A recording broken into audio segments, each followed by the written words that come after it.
Chapter 1600. In his anger, Lin Onggui yelled at her, "Wang Guimiao, oh Wang Guimiao. Do you know who you've offended today? Do you know?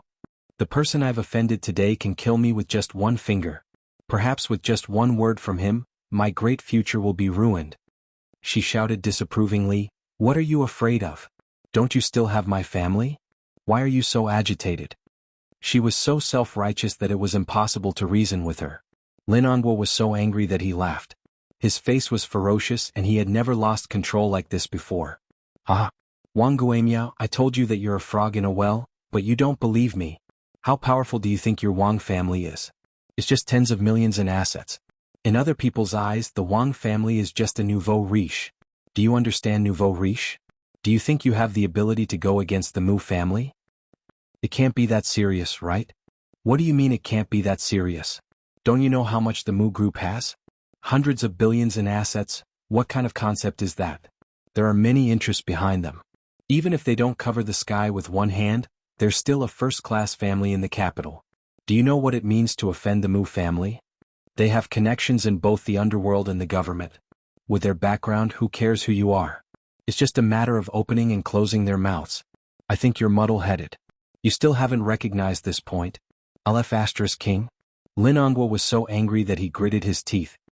He pointed at her and said word by word, "My King, brilliant life will be ruined by your hands sooner or later." No.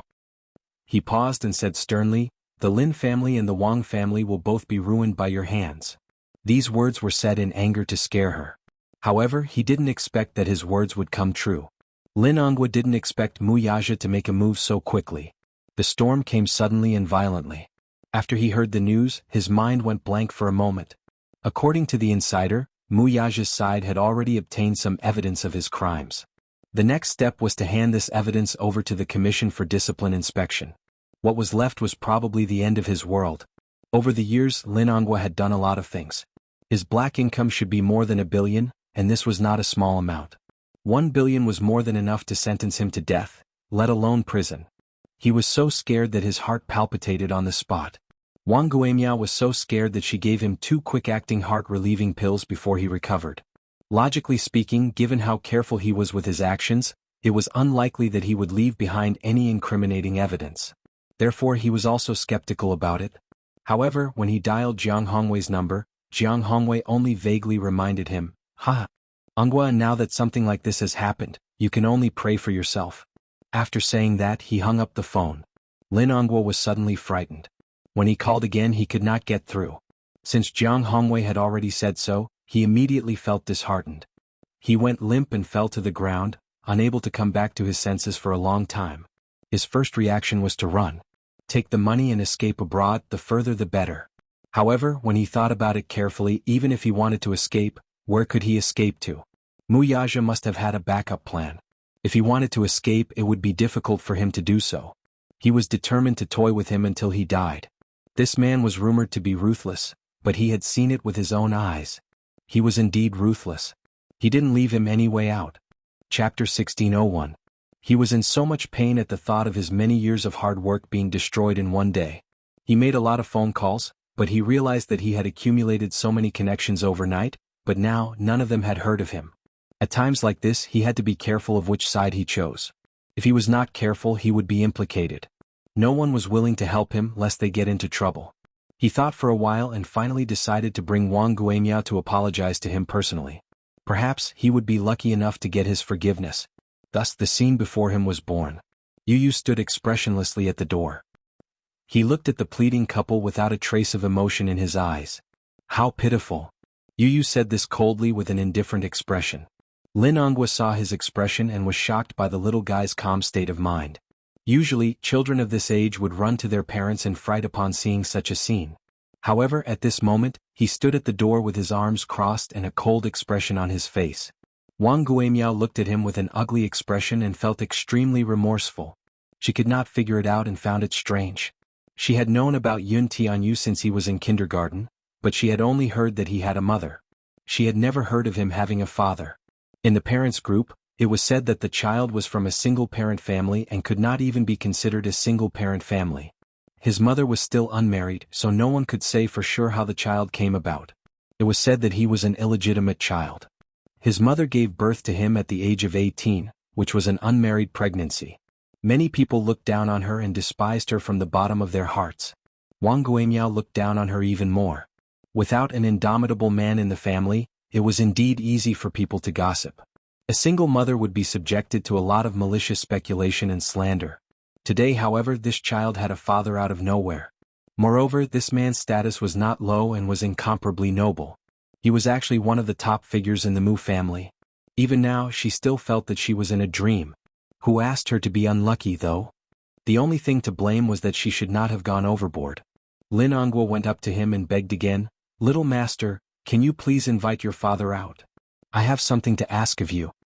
"What is it? Can't you tell me?" Yu said casually.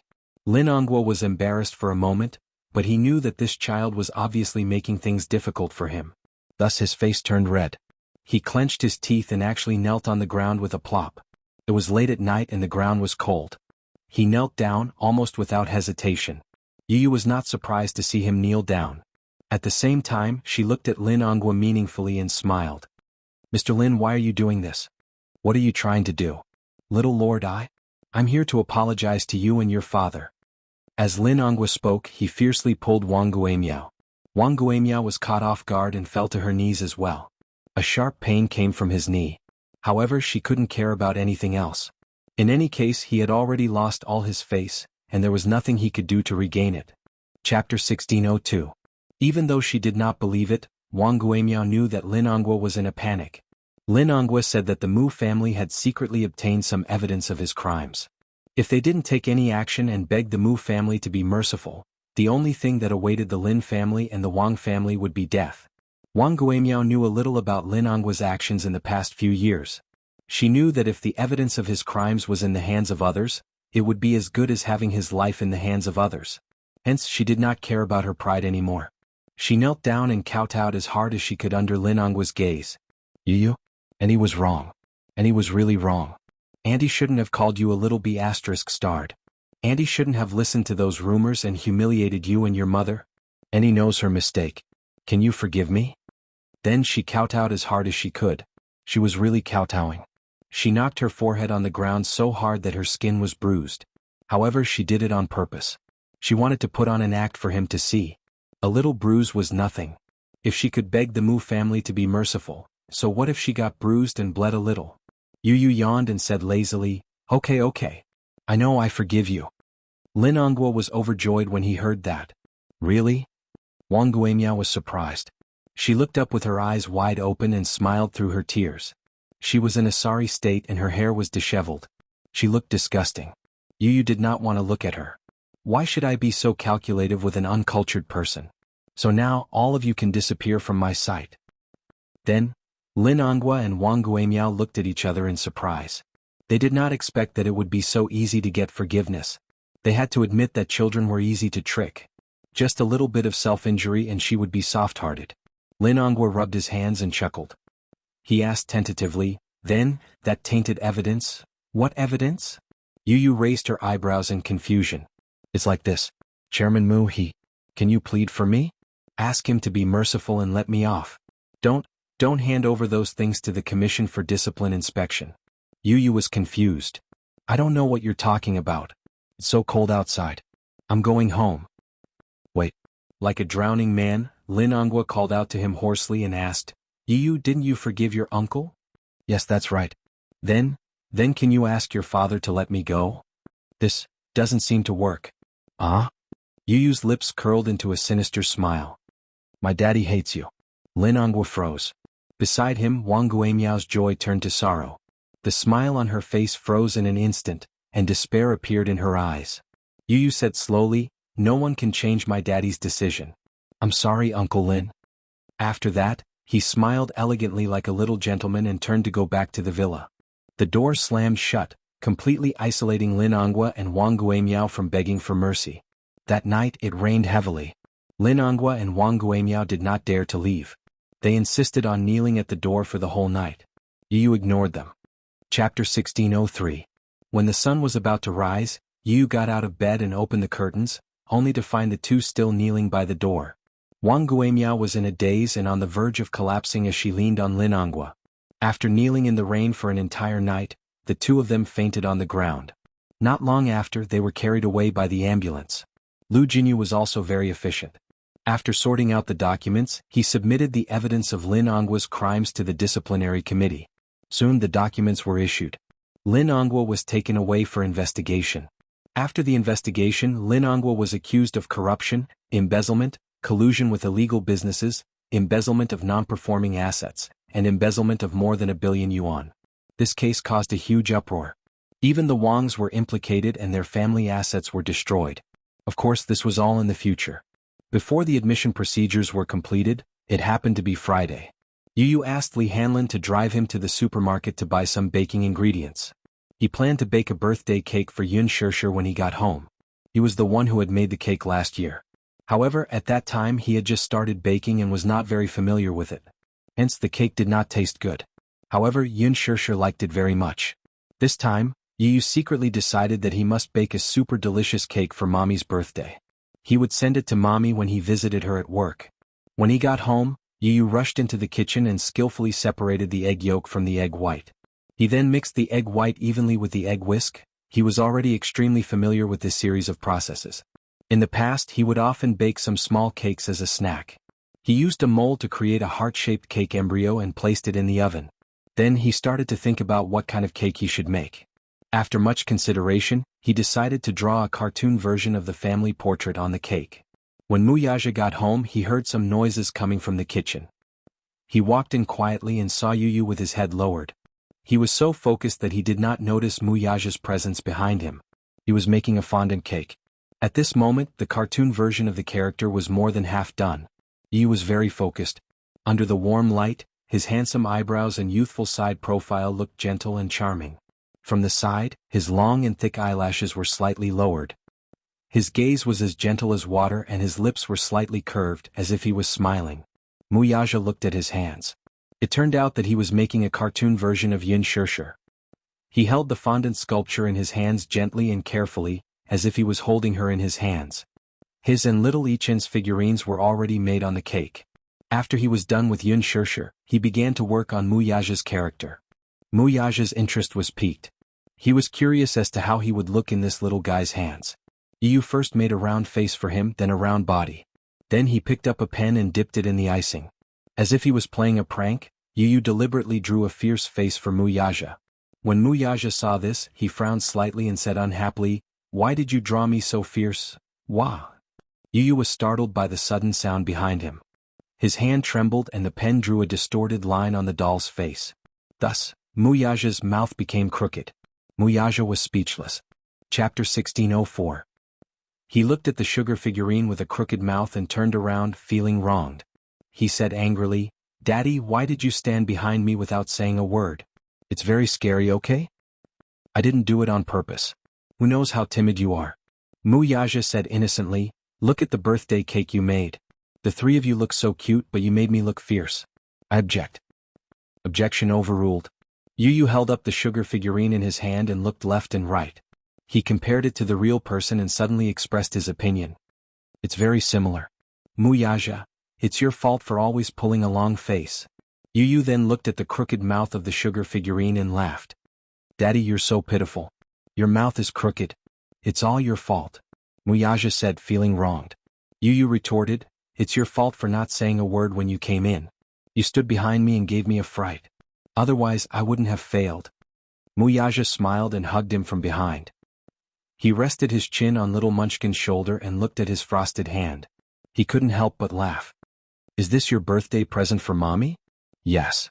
Yu fixed the adorable Muyaja figure on the cake and then remembered to finish it. He continued what he was doing and asked, "Daddy, does the cake look good?" Muyaja thought seriously for a while and then commented, "It's not bad." "What do you mean by not bad?" Yu protested unwillingly. "I think it's great. Can I eat the sugar figurine on the cake? Other than Mommy and me, you can eat the rest," Yu said generously. Muyaja frowned but pretended to be unhappy and teased him. "Why can I only eat mine and Xiao-Yi-Chen's but not yours and Mommy's?" "Hee.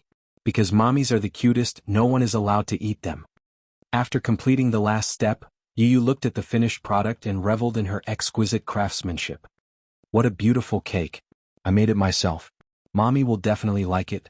After speaking, Yu turned around and hooked her arm around Mu Yaja's shoulder. Daddy, when are we going to visit the set? When Xiao Yichen is out of school, we'll visit the set. Long live. Yu was elated. I can finally see my dearest mommy. Last night, I missed her so much that I couldn't sleep. Mommy must have forgotten that today is her birthday. I must give her a birthday surprise from the sky. Mu Yaja scratched his nose affectionately. When Xiao Yichen came home from school at 3 o'clock, he saw Yu placing the finished cake in the kitchen. He went over and looked at it for a long time. He was so hungry that he almost drooled. He turned around and ran over to Yu, chirping happily like a little bird. Yu, did you personally make that birthday cake for Mommy? Yes. I made it. Yu was very pleased with herself. Xiao Yichen was very hungry. He pestered him and asked, when are we going to visit her at the set? Last night, the three of them had discussed that on her birthday, they must visit the set and give Yun Shishir a birthday surprise. The two little lads were so excited about their birthday that they couldn't sleep well. Chapter 1605. Yu snorted. Mommy will definitely like my cake more. Xiao Yichen whimpered and looked down pitifully. Yu, you're a bully? Are you saying that my present isn't nice? I can't help it. It's your fault for being so stupid. But you're so stupid, so you've already improved a lot. Xiao Yichen wagged his tail again. Really? I think so too, hee. Then he pestered Mu Yaja and asked, Daddy, what birthday present did you prepare for Mommy? Mu Yaja smiled deeply and pressed his slender fingers against his lips, pretending to be mysterious. Xiao Yichen shouted, Stingy. Daddy is so stingy. Just as Yu had expected, Yun Shishir had indeed forgotten that it was her birthday today. She was completely unaware of the upcoming birthday surprise.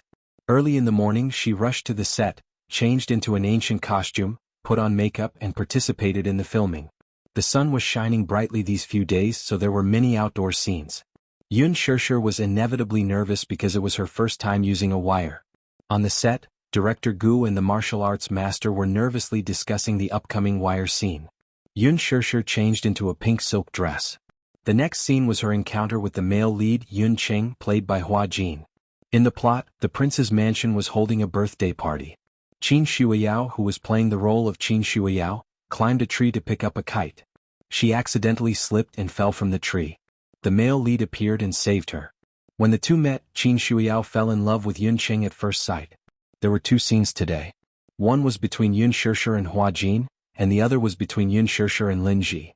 Yun Shishir changed into her costume and was familiarizing herself with the camera position. Positioning was very important when filming, so she had to familiarize herself with it in advance. In addition, she was worried that she would not perform well in the wire scene and was under a lot of pressure. Suddenly there was a fierce commotion on the set. Yun Shishir turned around and saw countless flashing lights. It turned out that Lin Ji had changed into her costume and appeared on the set. Today there were many reporters visiting the set. However, as the media, the main visitors were naturally the female lead Lin Ji and the male lead Hua Jin. The audience was looking forward to the collision and sparks between the number one young man in ancient costumes and the number one actress in ancient costumes. Therefore, as soon as Lin Ji appeared on the set, all the reporters were on the move. They aimed their cameras at her and flashed wildly. Many other actors and actresses were looking at Lin Ji enviously. As expected of Lin Ji. As the female lead, she has so many media reporters visiting her. How glorious. A female supporting character sighed with envy.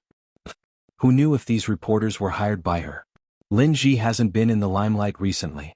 She's not even as popular as Yun Shishir. These reporters might have been hired. Another supporting character cursed inwardly. Along the way, Lin Ji's appearance caused a stir on the set. She seemed to enjoy the sensation and smiled at the reporters from time to time. She seemed to have come prepared. She had on exquisite makeup and was posing and flirting under the flashing lights. All the reporters surrounded her excitedly and handed microphones to her from time to time to interview her. Lin Ji noticed that Yun Shishir was also looking at her. The corners of her mouth curled up and her eyes revealed a smug look, as if she was silently showing off. Yun Shishir frowned. This Lin Ji. Chapter 1606. Didn't she know that her pretentious appearance made her look like a clown? She turned around and continued reading her script. Gu Xiaoyang heard the commotion and turned around abruptly. He frowned when he saw Lin Ji surrounded by reporters. Director Gu had a strange temper. He was very particular about the rules of the set. During filming, he strictly forbade any form of visits, let alone a high-profile one like Lin Ji's. If the media were to enter the set during filming, it would be detrimental to the set. It wasn't that they weren't allowed to visit the set, but they were filming and were not allowed to do anything unrelated to the filming. Old Jiang, where did these reporters come from? Director Gu asked with a frown. The script editor shook his head. Director Gu slammed the table and said angrily, "Didn't I order time and time again to seal off the set during filming and not allow any media or fans to enter? Director Gu, I've already sent people to seal off the set. I don't know what's going on either." Director Gu threw down his script and walked up to Lin Ji. He waved his hand and said, "Now is not the time to visit the set. Get lost." Director Gu was known for his fiery temper. The reporters didn't dare to offend him, so they scrambled away with their equipment at his command. Lin Ji was left behind with an awkward expression. Director Gu Xiaoyang didn't wait for her to explain and scolded, "Shut up. Lin Ji, didn't I warn you not to cause any trouble on set? You're acting in my film as the female lead. Do you think you're good at acting? Or do you think you're so good that you can be so lawless and arrogant on set? How dare you let the reporters in during filming? Don't you know that I hate it when outsiders come in during filming?" Director Gu didn't give Lin Ji any face in front of everyone. Lin Ji's face turned green and red. She was extremely embarrassed. "Director Gu, you've misunderstood me. I don't know how these reporters got in." "You don't know?" Director Gu sneered. "Don't you know best how they got in? Why are you acting dumb in front of me? Do you think I'm easy to fool? Are you a best actress? Or an A-lister? Why did those reporters only take pictures of you and not the others? Do I have to be more straightforward? Why did you disregard the interests of the crew and consider the feelings of others? Have you considered my thoughts?" Gu Xiaoyang mercilessly exposed her in front of everyone, making Lin Ji even more embarrassed. The supporting actress who had guessed that Lin Ji had hired a reporter to visit her on set sneered. "I knew it." Lin Ji still wanted to explain. Gu Xiaoyang didn't want to listen to her excuses. "Look at your face. What the hell is that makeup on? Didn't I ask the makeup artist to do willowy eyebrows and cherry lips for you? Take a look at yourself and look in the mirror." Lin Ji hired a reporter to visit her at work. In order to look more photogenic, she especially asked the makeup artist to put on Korean-style makeup. Gu Xiaoyang scolded her harshly. Lin Ji felt too ashamed to show her face. Director Gu, Lin Ji's eyes were misty with tears and she was about to cry. She deliberately acted pitiful in order to gain Director Gu's understanding. Chapter 1607. "Lin Ji, I'm warning you for the last time, don't play any more tricks.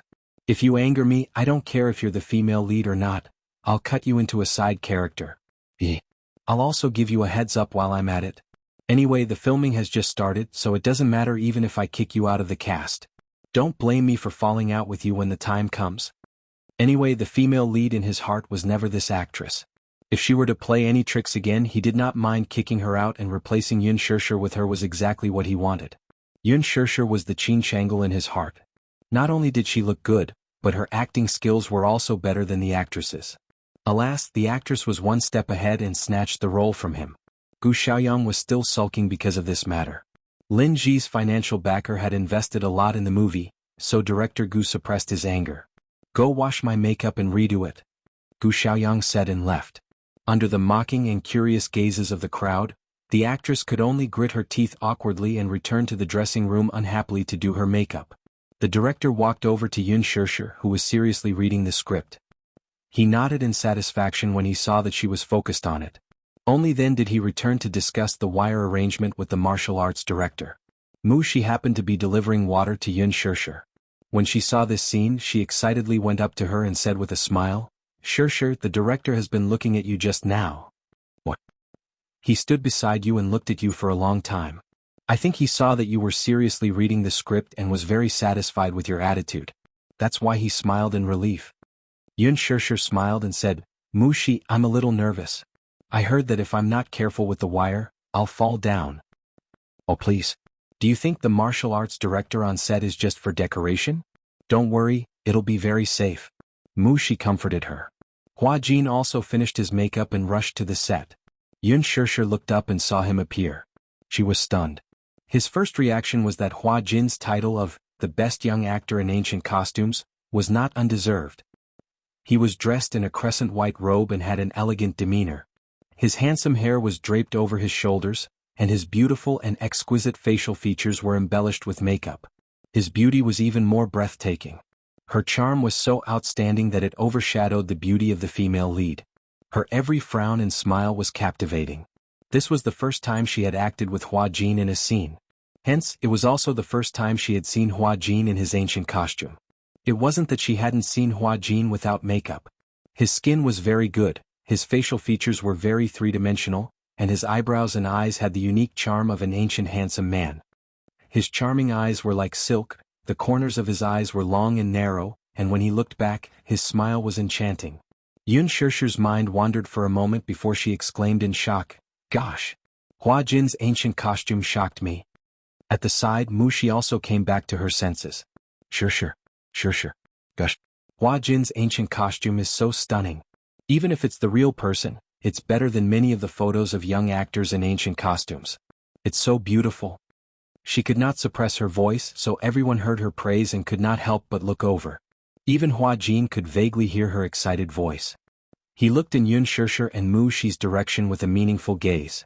Yun Shishir felt embarrassed. Mu Shi, can you speak a little louder? Chapter 1608. Hua Jin suddenly walked toward Yun Shishir. Yun Shishir was stunned. She turned around and thought that Hua Jin was going behind her, but she realized that there was no one behind her. When she turned around, Hua Jin was already in front of her. He was not as tall as Mu Yaja, but he was still very tall at 1.8 meters. When he bent down to look at her up close, she could even see his flawless and perfect skin. It was as if it could be broken by the slightest breeze. What was even more stunning was his pair of deep eyes that seemed to be bewitching and could make people fall for him uncontrollably. Mushi was already stunned when she saw Hua Jin walking over. Yun Shishir came back to her senses and pursed her lips. She could not help but take a step back. Just as she took a step back, Hua Jin took a step forward. Yun Shishir frowned and took 2 more steps back with displeasure in her eyes. Hua Jin, on the other hand, smiled and took 2 more steps forward. His strides were bigger than hers, so he could not wait to be right in front of her. Yun Shishir could even feel his warm breath on her forehead. Her heart was beating like thunder. This man, what was he trying to do? He approached her silently, just like the first time backstage at the press conference. Yun Shishir could not understand what he was trying to do. Hua Jin's good-looking lips curled up. He lowered his head to look at her and smiled. "Are you shy?" When he spoke, his voice was gentle and pleasant. His voice was not as rough as a man's, nor was it as deep and mellow as Mu Yaja's. Instead, it was as magnetic as a clear spring. Yun Shishir could not help but ask, "What are you trying to do?" Yun Shishir. He called her name and smiled devilishly as he tilted his head slightly. "It's our first time acting together." "Yes." "So?" Hua Jin dragged out the last word and suddenly blinked at her. "Don't you think we should cultivate some chemistry?" Mu Shi, who was standing at the side, finally reacted. Seeing this scene, her eyes twitched hard. No matter how one looked at this scene, why did it seem like Hua Jin was flirting with Shishir? Could it be? Was Hua Jin interested in her Shishir? However, at this moment, Mu Shi was completely immersed in Hua Jin's beautiful side profile and had no time to care about anything else. Yun Shishir laughed dryly. "Develop tacit understanding? I don't know what you're talking about. But, can you not stick so close to me?" "Close?" Hua Jin didn't think so. "Is it close? Men and women don't know what they're doing. It's best if we keep our distance." However, Hua Jin felt that her answer was very cute. "This distance isn't considered close." He lowered his head slightly and whispered into her ear, "Little fool, between men and women, only negative distance is considered close." Negative distance. Yun Shishir was confused and didn't even think of the evil side. Hua Jin felt that her reaction was very interesting. How could there be such an innocent woman in the entertainment industry? She was so silly that it was cute. Looking at his meaningful smile, Yun Shishir realized what he meant by negative distance. She suddenly stretched out her hands and pushed him away. "Jerk. Do you think it's fun to tease me like this?" With that, Yun Shishir glared at him fiercely and walked around him. Hua Jin pursed his lips and covered his mouth to hide his laughter. He was as mischievous as a lazy kitten that had secretly eaten meat. He relentlessly chased after her and followed behind her. A strand of his handsome hair hung by his ear, making his skin seem even fairer than snow. Chapter 1609. Hua Jin's voice was as gentle as a clear spring, youthful and magnetic. He was very close to her. No matter how Yun Shishir tried to avoid him, he would still come up to her and stick to her side. Mushi came back to her senses abruptly and followed him. There were many supporting roles and extras on the set. Among them, many were Hua Jin's fans. Lethal Beauty was recruiting extras for the sake of Hua Jin being the male lead. Many of them did not want to be paid to join the cast, all for the sake of being able to catch a glimpse of the most handsome man in ancient costume from the nearest distance. Hence, when Yun Shishir and Hua Jin walked one after another, many people cast strange and passionate gazes at them. Yun Shishir was very sensitive. When she realized that there were many piercing gazes on her, she became even more annoyed with Hua Jin. She originally admired Hua Jin's costume. However, this handsome man who looked noble and otherworldly was actually like this in private. He seemed to like to be ambiguous. Yun Shishir frowned. Her footsteps quickened as she walked to her seat and sat down. Hua Jin immediately dragged a small stool over and sat opposite her. How old are you? Yun Shishir flipped open the script and ignored him. Her indifference did not make him retreat. Instead, Hua Jin's eyes were filled with interest. Shishir, pay attention to me. Yun Shishir looked up and glared at him with a distant gaze. Shishir is not for you to call me that. Hua Jin, please keep a distance from me. Hua Jin's eyes lit up when he heard this. He smiled slightly. Shishir, you're finally talking to me? Why do you want me to keep a distance from you, though? He lazily propped his chin with both hands, his beautiful eyes smiling. I don't want to keep a distance from the person I like. Hua Jin, you haven't started filming yet. Yun Shishir suppressed her anger and turned around, not wanting to talk to him. Go away and don't bother me. Shishir, you're so cold to me. Hua Jin leaned forward slightly. Looking at your appearance, are you even 20 years old? Mushi passed a blanket to Shishir from the side and said with a smile, Shishir is already 24. Seeing that she had been betrayed, Yun Shishir turned pale with fright. She raised her head abruptly and glared at her assistant. Mushi knew that she had misspoken and bit her lower lip in frustration. Hua Jin's eyes widened slightly when he heard this. 24 years old? Then?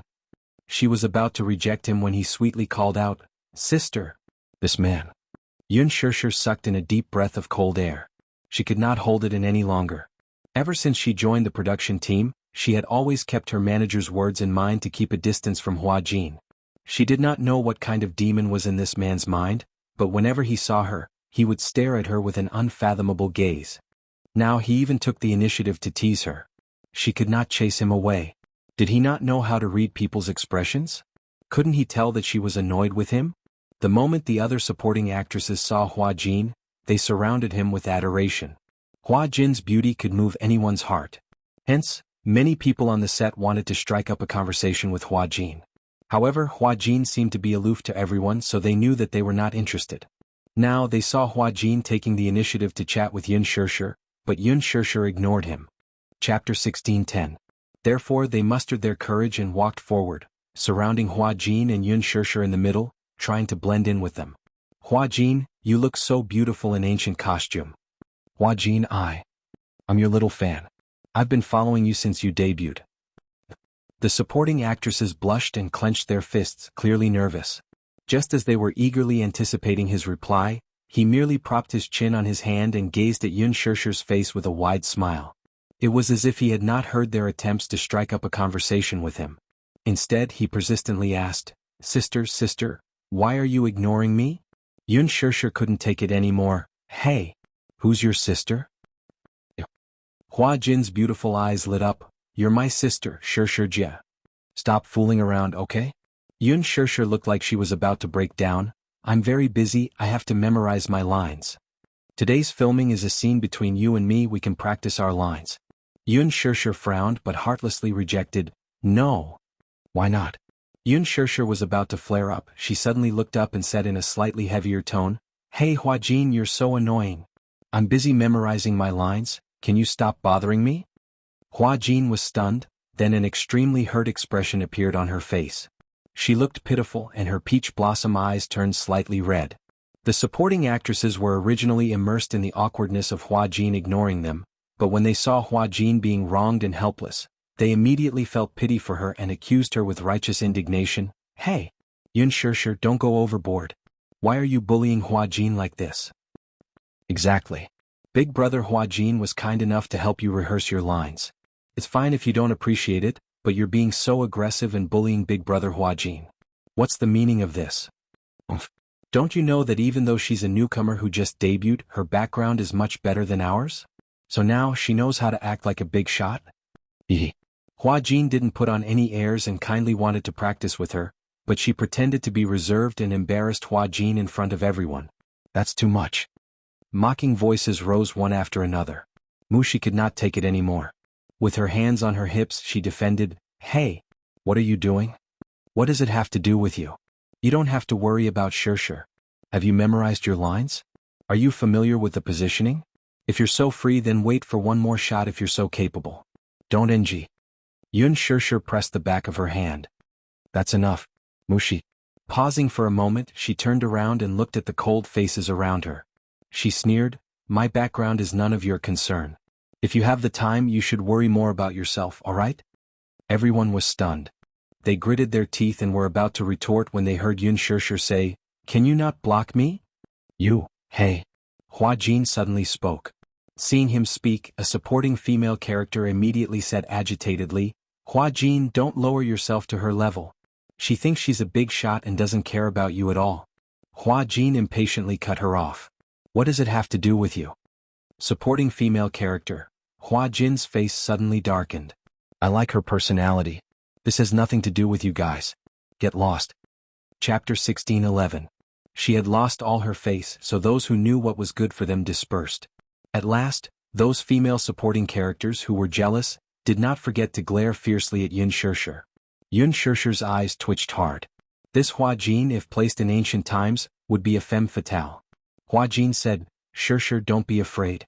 With me around, no one can bully you. I don't need you to speak for me. Wasn't it all because of him that she was being ganged up on? This man was really a femme fatale. Qingzhou was indeed right. She should indeed keep a distance from him." Mushi said that he had a formidable sugar daddy behind him. Yun Shishir was even more vigilant now. Not to mention that mysterious sugar daddy, those fans of his in the production team were people she could not afford to offend. Hence she said, "Just don't bother me, okay? I just like you." Yun Shishir could not take it anymore. Even if she could not afford to offend him, could she not avoid him? Hence she stood up abruptly. Hua Jin followed suit and asked with a smile, "Where are you going?" "Don't follow me." "Hey." Hua Jin hurriedly reached out to hold her hand when he saw her walking quickly.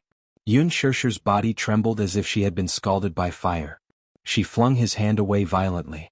She turned around angrily and glared at him, only to see that he still had that playful and mischievous expression on his face. She looked around angrily and saw that not many people were paying attention to them. She calmed down and asked with gritted teeth, "What is your purpose? Motive?" Hua Jin tilted his head and pondered for a moment.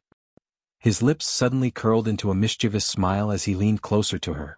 His ambiguous breath brushed against her cheek. "Is wanting to sleep with you considered my motive?" With a loud bang, Yun Shishir's head seemed to explode. What did he mean? She looked at him in disbelief, only to see that his expression was half joking and half serious. She couldn't tell from his tone whether he was serious or joking. But, this wasn't a joke, was it? Yun Shishir widened her eyes in shock. "You," she suddenly stretched out her hand and pushed hard. Hua Jin was caught off guard and was pushed to the ground. The ground was made of cement. Hua Jin fell to the ground and a layer of skin was slightly scratched on his palm. He frowned in pain, but his brows were knitted in an innocent arc. She was as beautiful as a painting. Even when she was frowning, she was still breathtakingly beautiful. This sudden scene attracted everyone's attention. Gu Xiaoyang turned around and saw this scene. He frowned slightly. He put aside the matter at hand and walked over.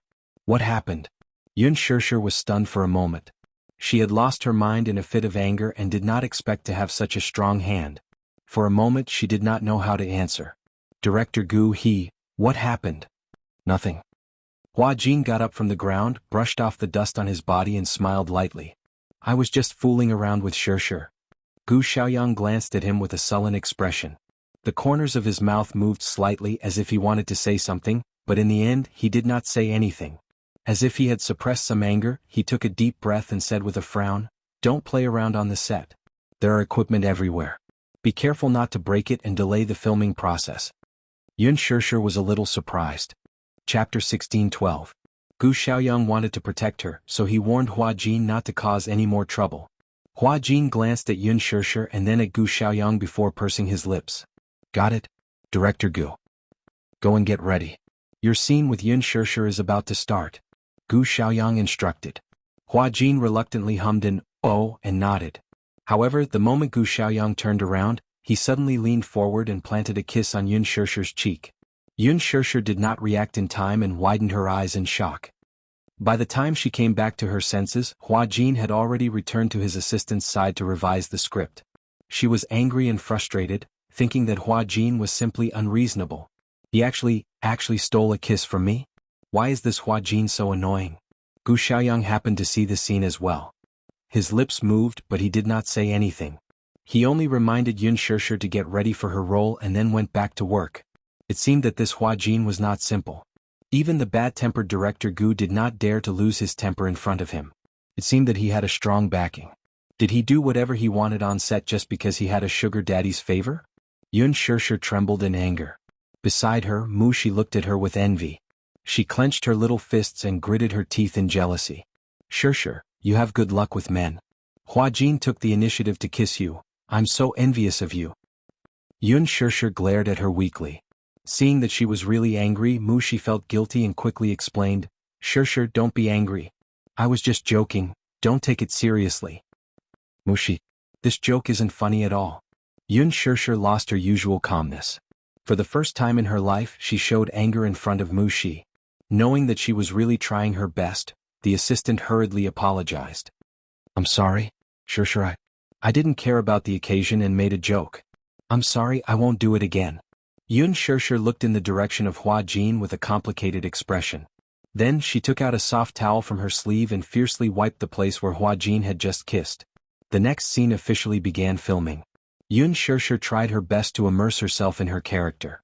However, when it came to her scene with Hua Jin, just standing in front of him and thinking about how he had teased her earlier, she couldn't help but feel angry. He didn't manage to pass a few of them. His eyes, emotions and the tone of his lines were all wrong. It should have been an expression of incomparable adoration, but the camera caught a trace of annoyance in her eyes. Because of this, Gu Xiaoyang completely lost his temper and scolded Yun Shishir in front of everyone. Lin Ji finished her makeup and rushed to the set.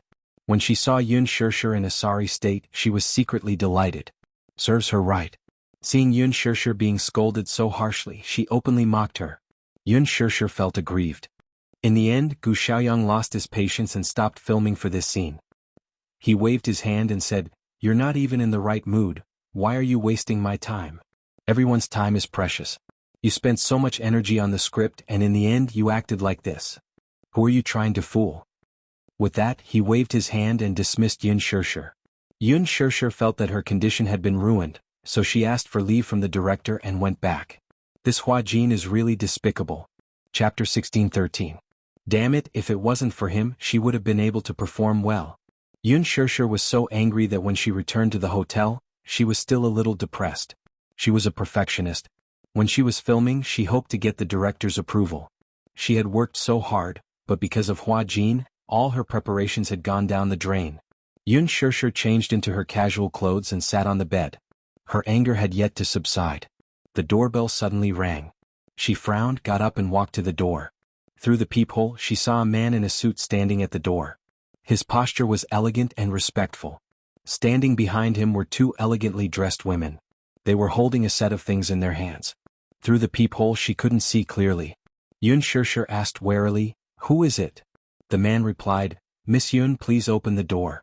I was sent by Chairman Mu to bring you to a place. Yun Shishir hesitated for a moment. Seeing that this man didn't look like a dangerous person, she opened the door. Just as she opened the door, the man saw her and bowed in a gentlemanly manner. Good afternoon, Your Highness the Princess. May I know if it's convenient to go in now? Yun Shishir was confused by his strange way of addressing her. However, she still nodded and said, It's convenient. The man smiled and signaled with his eyes. The two women walked into the room politely, but the man didn't come in. After closing the door, Yun Shishir looked at them strangely and asked suspiciously, You were sent by Mu Yaja too? Yes, Your Royal Highness. Yun Shirshir was confused by their way of addressing her. She smiled awkwardly and didn't know what to say. What Royal Highness? Your Royal Highness, please change into a dress first. One of the women carried a gown and greeted her with a perfect smile. Yun Shirshir frowned. She didn't know what this Muyaja was up to. Why did he want her to change into a dress for no reason? Was he bringing her to a banquet? If that was the case, why didn't he inform her in advance? As a result, she was caught off guard. She glanced at the gown. When the gown was unfolded, Yun Shirshir was shocked. What a beautiful dress. The champagne-colored gown had a skirt that reached the ground. The design of the flat-shouldered gown seemed to have been tailor-made for her, revealing her jade-like collarbone and graceful neck. The chest area was adorned with a few pink roses that extended from the waistline all the way to the hem of the skirt. The flower adornment was beautiful and flawless. The petals were especially lifelike, almost to the point of passing them off as genuine. If one did not examine them carefully, one would not be able to tell that the petals on the dress were fake. Your Highness, please change into your formal attire. Yun Shirshir hesitated for a moment, then nodded. After changing into the gown in the bedroom, she walked in front of the full-length mirror. She was like a flower fairy standing in the mirror, refined and beautiful. The two women went up to her and helped her to the dressing mirror. One was in charge of her hair, and the other was in charge of her makeup. An hour later, she was dressed up like a princess from a fairy tale, noble and elegant. Yun Shirshir looked at herself in the mirror. The person in the mirror really looked like a princess from a fairy tale movie. But this dreamy crystal makeup was not suitable for a banquet. Chapter 16:14. Through the window, the scenery of the street flashed by quickly. She didn't know where the car was taking her. She was in a daze the entire way. When she got out of the carriage, the sky was getting dark and the night was beautiful. When she lifted the hem of her dress and got out of the car, the scene in front of her shocked her greatly. The carriage stopped at the entrance of Fairy Tale Valley. Fairy Tale Valley, a theme park that looked like a fairy tale wonderland. Yun Shirshir had brought Yu here before, so she had a deep impression of Fairy Tale Valley. Fairy Tale Valley was closed for a period of time because of the shooting incident. After some repairs, it was put back into operation.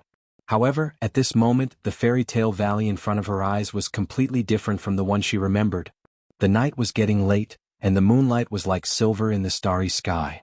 Under the illumination of the starry sky, the iconic castle of Fairy Tale Valley stood in the distance between the canyons. It was resplendent and majestic, just like a medieval European royal castle. It was retro and luxurious, and it was magnificent as the lights constantly changed colors. The huge Fairy Tale Valley was surrounded by a classical and romantic atmosphere. There was a crystal carriage parked at the entrance. The attendant stood beside the white horse respectfully and gently welcomed her. Your Highness, beautiful princess, please get on the carriage. Yun Shirshir was slightly stunned when she saw the hand reaching out to her. Her brain stopped working for a few seconds before she slowly reached out and allowed the attendant to welcome her into the crystal carriage. What's going on? Yun Shirshir sat in the carriage, her thoughts still in a mess. Everything happened too suddenly. She was still in a daze and didn't know what was going on. The crystal carriage passed through the garden path that was covered with pink rose petals.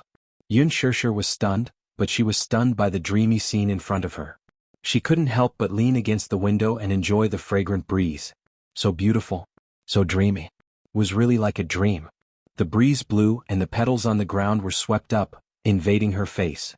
Yun Shirshir brushed her face with her fingertips and gently rubbed the petals on her face. She sniffed lightly, and the fragrance assailed her nose. On the road there were many tourists coming and going. When the crowd saw the crystal carriage approaching, they all widened their eyes in amazement. They looked at Yun Shirshir, who was sitting on the crystal carriage, with jealousy. Some of the young girls couldn't help but chase after the carriage as they were pleasantly surprised. Wow, it's a crystal carriage. I've only seen this kind of carriage in fairy tale movies. It was a real crystal carriage, so beautiful. I want to sit down too. The woman in the carriage is so beautiful, like a princess. She looks like a flower fairy. There are so many flower petals on her body, how mesmerizing. This woman looks a little familiar. I feel like I've seen her somewhere before. When Yun Shirshir heard this, she was so shocked that she retracted her head back into the carriage. The crystal carriage slowly passed through the romantic garden arch, and a huge Ferris wheel came into view. Under the background of the bright starry sky, the huge Ferris wheel slowly rotated along with the music. The attendants helped Yun Shirshir down from the crystal carriage. In an instant, It was as if several beams of light from the sky were projected onto her body. The beautiful light surrounded her, so much so that when she stood in the middle of the bright light, it made her surroundings seem dark. Chapter 16:15. For a moment she couldn't see her surroundings clearly. She took a small step forward, but the light followed her. Yun Shirshir stopped in her tracks and was a little surprised. Just as she was at a loss of what to do, she suddenly saw a tall and slender figure slowly walking towards her from not far away.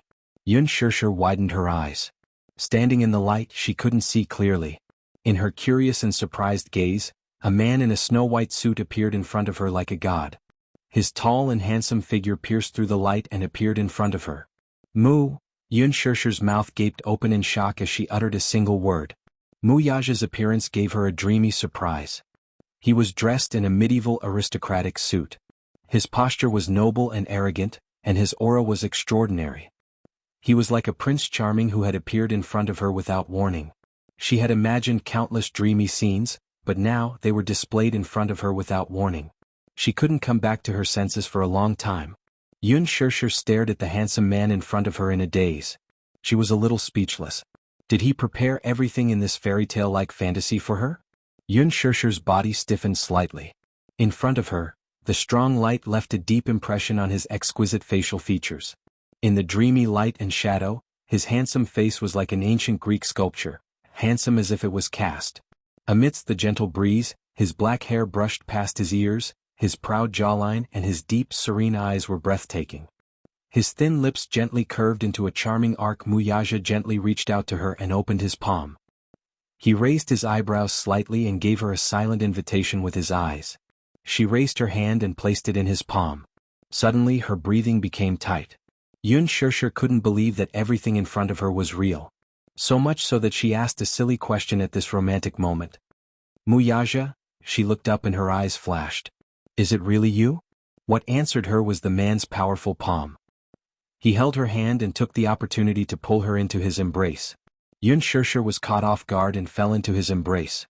Her swaying body was supported by his strong arms. She raised her head and looked into the man's deep and doting eyes. Little fool, it's me. Little fool, it's me. This intimate and affectionate form of address made her slightly startled. Just a few hours ago Hua Jin had called her that. She felt impatient and didn't like him calling her that. However, when Mu Yaja called her little idiot, it actually made her feel a trace of warmth and sweetness in her heart. Yun Shirshir still couldn't believe everything in front of her eyes. She was afraid that in the blink of an eye she would wake up from her dream. When she woke up, she would still be on set, sitting in a deserted hotel. She couldn't help but stretch out her arm and gently wrap it around his waist, greedily longing for this moment. Behind them the Ferris wheel stopped. Mu Yaja grabbed her chin and dotted her lips. He asked gently, "Do you like the Ferris wheel?" Yun Shirshir nodded and pursed her lips into a smile. "I like it. Do you want to sit?" "Yes." Mu Yaja smiled and held her hand as they boarded the Ferris wheel. There were only two of them on the huge Ferris wheel. Chapter 16:16. As the Ferris wheel slowly rose into the air, the spectacular scenery of Fairy Tale Valley could be seen. The two of them sat in the spacious cabin, and Yun Shirshir looked very surprised. "Mu Yaja, did you prepare all these?" Mu Yaja saw her childlike expression and couldn't help but laugh. "Is this your first time?" "Yes." Yun Shirshir's expression changed slightly and she looked a little lonely. She pursed her lips dejectedly. "This is my first time. I've never had the chance to sit here before. It's rare to come to a place like an amusement park." He leaned back gracefully. "Do you like it?" Yun Shirshir smiled in satisfaction. "I like it. I really like it." In the hearts of young girls, there was always a princess dream. They dreamed of becoming the prince in their hearts, Cinderella. Yun Shirshir was no exception. But fairy tales were fairy tales and dreams were just dreams. That crystal carriage is really beautiful, just like in fairy tales. Have you seen Cinderella before? No, the carriage in Cinderella is a carriage made from a pumpkin by the fairy godmother. Mu Yaja merely watched her gesticulate excitedly without saying a word. Yun Shirshir said longingly, "When I was young, I also dreamed that when night fell and the Ferris wheel rose to the peak, I would be able to see the beautiful starry sky with my beloved prince." She was too embarrassed to say what she wanted to say next. When the Ferris wheel rose to the sky, fireworks would be dazzling in the starry sky, and the prince would take out a beautiful diamond ring, propose to her, and kiss her in the beautiful night, She only hid these beautiful fantasies in her diary. She smiled embarrassedly. This dream must be very silly, right? I think so too. Muyaja's lips curled into a smile as he lowered his head to light a cigarette. Holding the cigarette between his lips and smiling eyes, he actually made her heart palpitate with excitement. Yun Shirshi's cheeks burned strangely. She turned her face away guiltily, but secretly glanced at him from the corner of her eyes. Usually he liked to wear black shirts, but today he was wearing a noble suit and looked very handsome. So much so that she was embarrassed to look him in the eye. Muyaja leaned back in his seat. His fair and flawless skin, his gentle gaze, and his thick and long eyelashes intertwined with each other. There was a faint dimple at the corner of his lips. When he smiled, it was very beautiful, revealing a trace of freshness and purity. It was the complete opposite of his expressionless face, making people involuntarily want to get close to him. She didn't know why, but she didn't like men who smoked, yet she didn't dislike him. She was even a little obsessed with how he looked when he smoked. Yun Shirshir stared blankly and couldn't help but curve her lips. Muyaja suddenly raised his eyes and looked at her calmly. Yun Shirshir was startled. She turned her head abruptly, only to find that the Ferris wheel had already risen to the highest point. She stood up excitedly and leaned against the windowsill. She looked up at the starry sky and held her face in her hands in amazement. It's so beautiful. Yun Shirshir smiled happily like a child. Muyaja took a deep puff of his cigarette and put it out. He got up casually and slowly approached her from behind. Aware of the movement behind her, Yun Shirshir smiled and turned her face. Suddenly, her chin was gently lifted by slender fingers. Chapter 16-17. Muyaja's perfect, handsome face inched closer to hers. His thin, moist lips gently covered the corner of her lips. The faint smell of tobacco permeated between his lips and teeth. Together with his unique fragrance, it refreshed her heart and mind. Yun Shirshir was stunned. Her eyes suddenly widened and she furrowed her brows in disbelief. Muyaja covered her eyes in dissatisfaction and gently lowered his eyelids. She tossed and turned in his soft kiss. His deep affection for her, which seeped into her bones, made her heart pound like thunder for a moment. Outside the window, the moonlight flowed gently and the mottled shadows of the stars contrasted with the white light. His face seemed to be plated with a layer of moonlight, making his skin look even more jade-like. Through the gaps between her fingers, Yun Shirshir carefully opened her eyes. Muyaja's beautiful face was faintly discernible. The Ferris wheel slowly rotated and she slowly closed her eyes. Muyaja imprisoned her in front of his chest. He lifted her chin with one hand and stroked the soft hair by the side of her face with the other. The tip of his tongue gently hooked into the gap between her lips and her pearly white teeth. The tips of their tongues seemed to touch each other. Yun Shirshir's cheeks suddenly flushed red and her hands moved restlessly in front of his chest. She seemed to be a little nervous. She suddenly felt, the scene in front of her was extremely familiar. Where had she seen it before? Yun Shirshir was a little confused but she couldn't pinpoint what was wrong. Muyaja comfortingly grabbed her wrist and slowly moved it to his waist. Thus, she obediently wrapped her arms around his waist. Their fingers interlocked, but her knuckles were white from nervousness. A bunch of fireworks suddenly rose in the sky and bloomed beautifully. Muyaja lifted his head. Yun Shirshir lowered her head shyly and bit her lip hard. He smiled and lifted her chin, giving her a light peck on the lips. Shirshir, marry me, Muyaja's voice was slightly deep as he slowly said those words. He raised his eyebrows and gazed at her face gently. Shirshir, marry me. Those words sounded so pleasant when he said them in such a mellow and magnetic voice. His large palm grabbed her hand.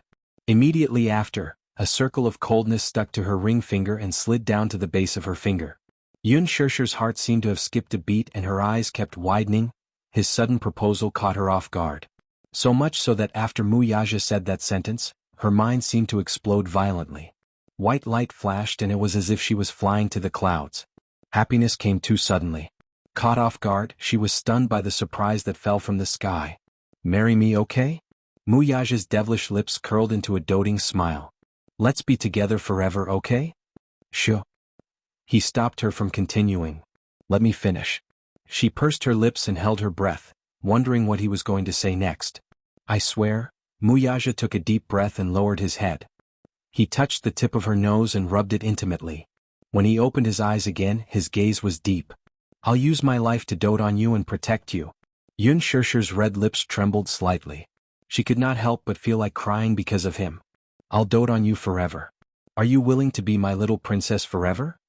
Behind him, a bunch of fireworks rose and bloomed beautifully in the sky. Mu Yaja held her hand gracefully.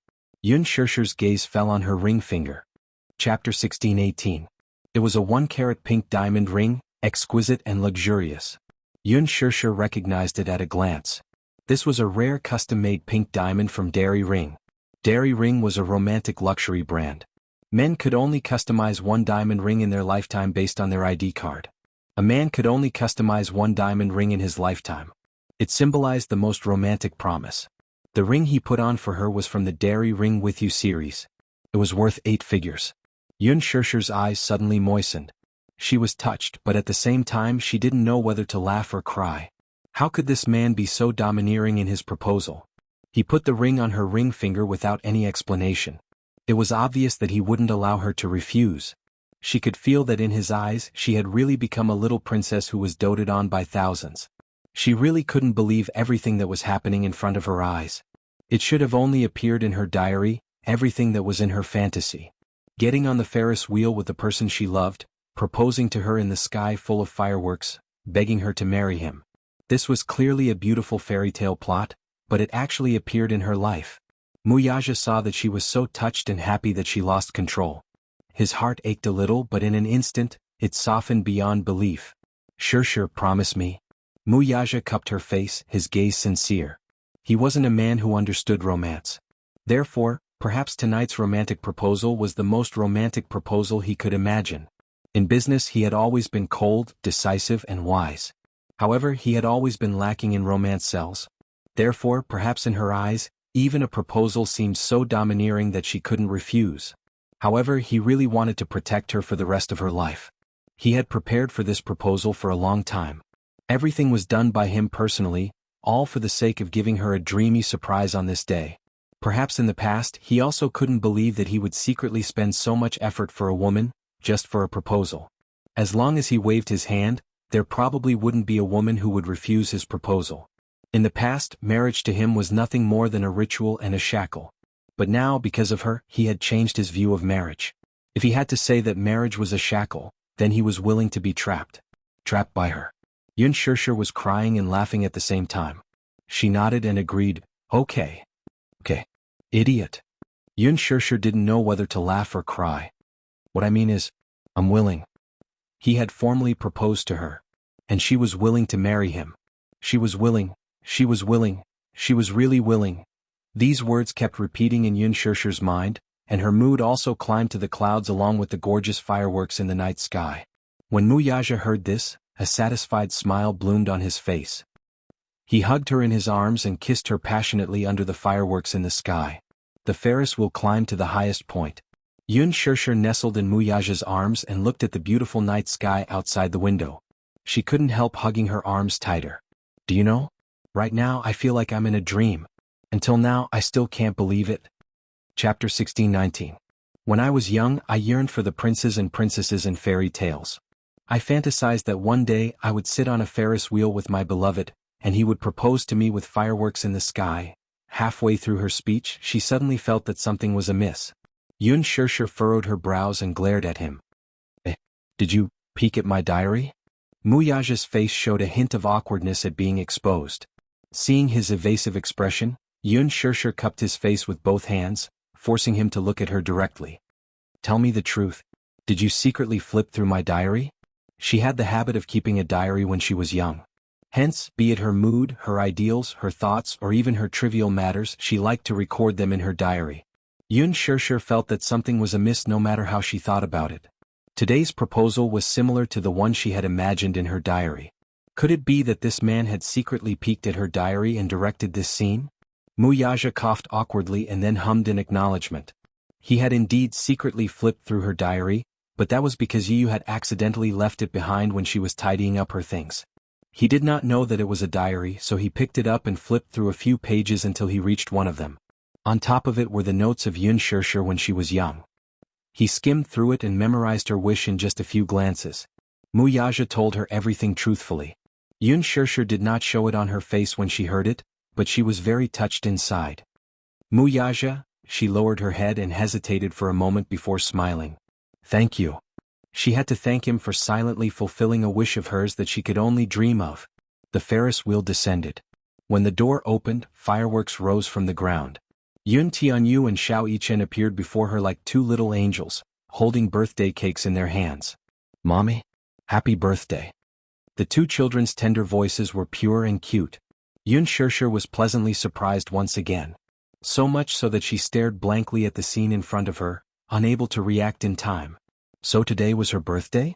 She didn't realize it, but she didn't expect the two little guys to remember her birthday. They even prepared a cake and a gift in advance.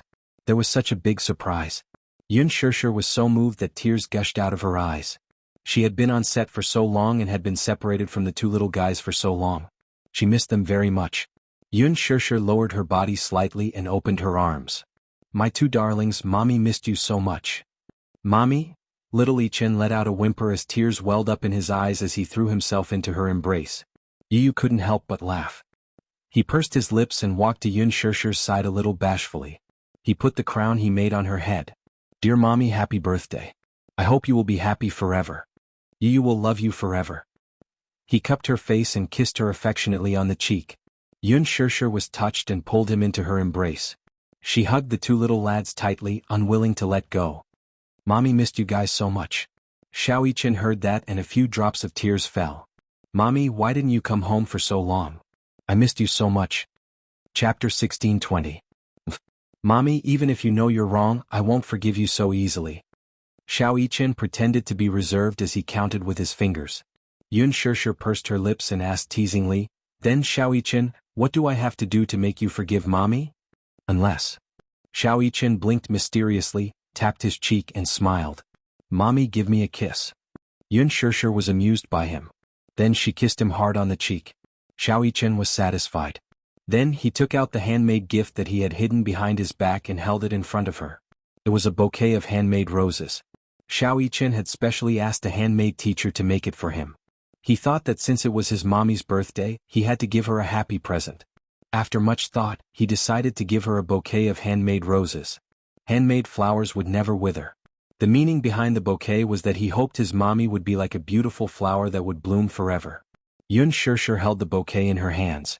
Her heart was filled with warmth. Xiao Yichen's handwork skills were not as good as Yu's. He was a little clumsy. When he was in school he did not like to do handwork. Hence, the handmade flowers were a little rough. However, it was obvious that he had put a lot of effort into it. Every edge was carefully trimmed and neat. The coloring was also very serious. Although there were not enough details, the overall product was very beautiful. Yun Shishir loved it very much. She looked at the flowers with a smile on her face. She felt a sense of satisfaction that she had never felt before. Xiao Yichen asked nervously, "Mommy? Mommy, do you like the flowers I made?" "Of course I like them. Mommy really likes the gift you gave me." "Really?"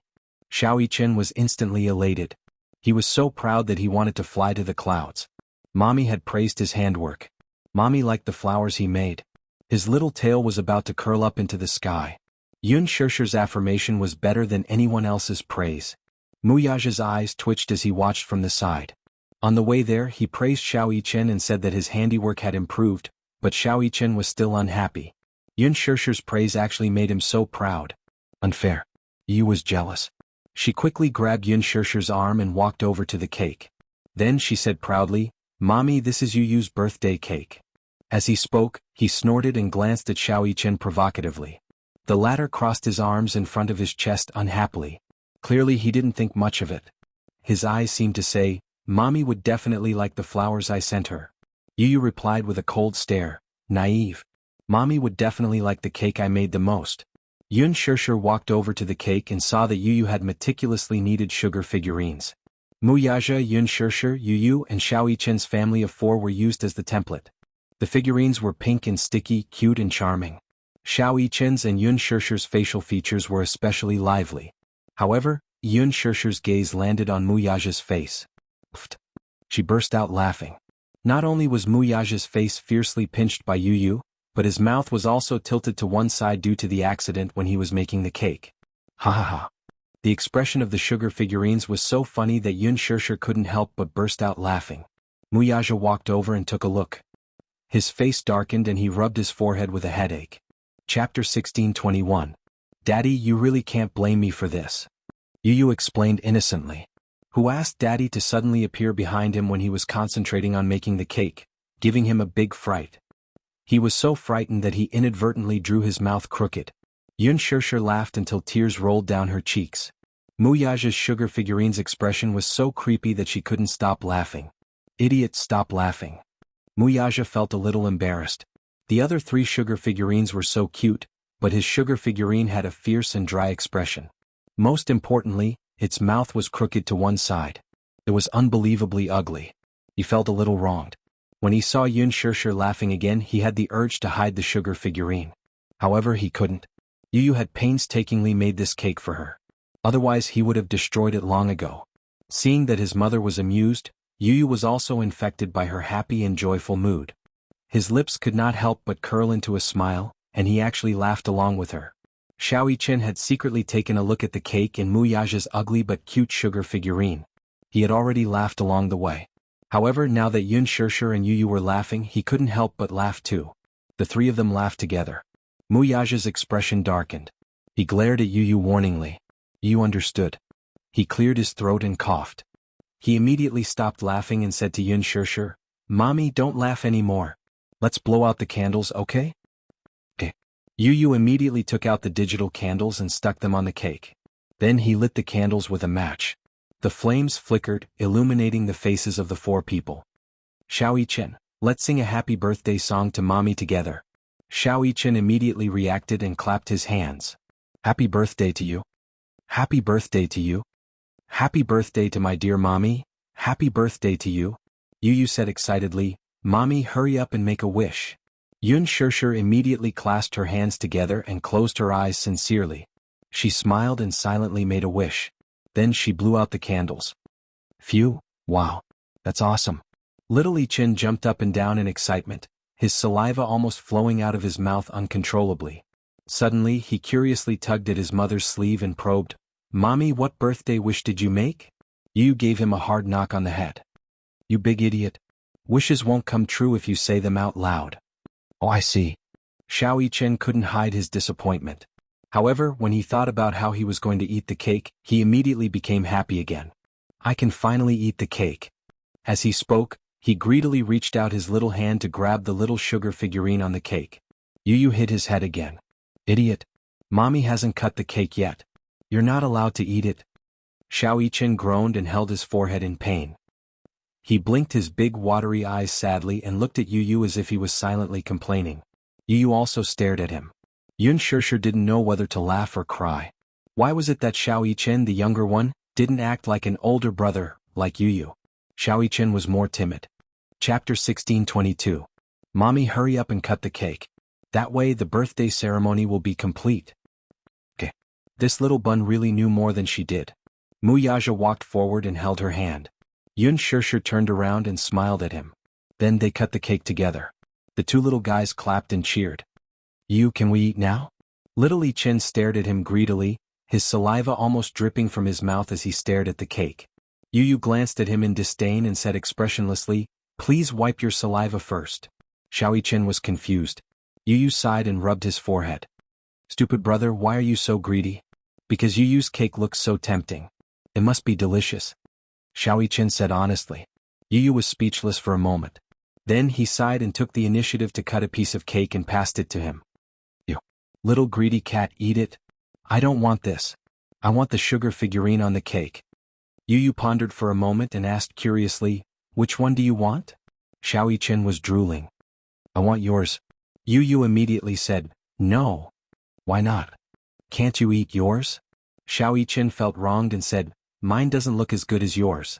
"Stingy Yu, let me eat your sugar figurine." As he spoke, he started to act coquettishly. Yu, on the other hand, stood firm and shook his head vigorously. "No, no, I won't let you eat mine." "Umph, you stingy. Then I'll eat Mommy's sugar figurine." As he spoke, he reached out his hand and grabbed the cutest sugar figurine that Yu had spent the most effort on. Smack. Yu slapped his outstretched hand away with a look of disdain. "No." Xiao Yichen said dejectedly, "What's wrong now? You can't eat Mommy's either. Why don't you eat Daddy's food?" Yu said. When Xiao Yichen heard this, he felt wronged and mumbled unwillingly, I don't want to eat Daddy's little candy figurine. She's so ugly I can't bear to eat her. Yun Shirshir and Yu burst out laughing at the same time. At the side, Muyaja's face was extremely gloomy. There seemed to be cold air around him. Xiao Yichen shuddered violently. When he turned around, he saw Muyaja's incomparably frightening expression. He immediately explained earnestly, Daddy, I'm sorry. I'm not saying that you're ugly. I'm saying that the little sugar figurine on the cake is ugly. Don't be angry. Yun Shirshir. Muyaja's face darkened even more. Why did this little guy have to explain to him so seriously? Was he born to be a comedian? Yu said, Xiao Yichen, be good and let mommy choose a candy figurine first. It'll be your turn after that.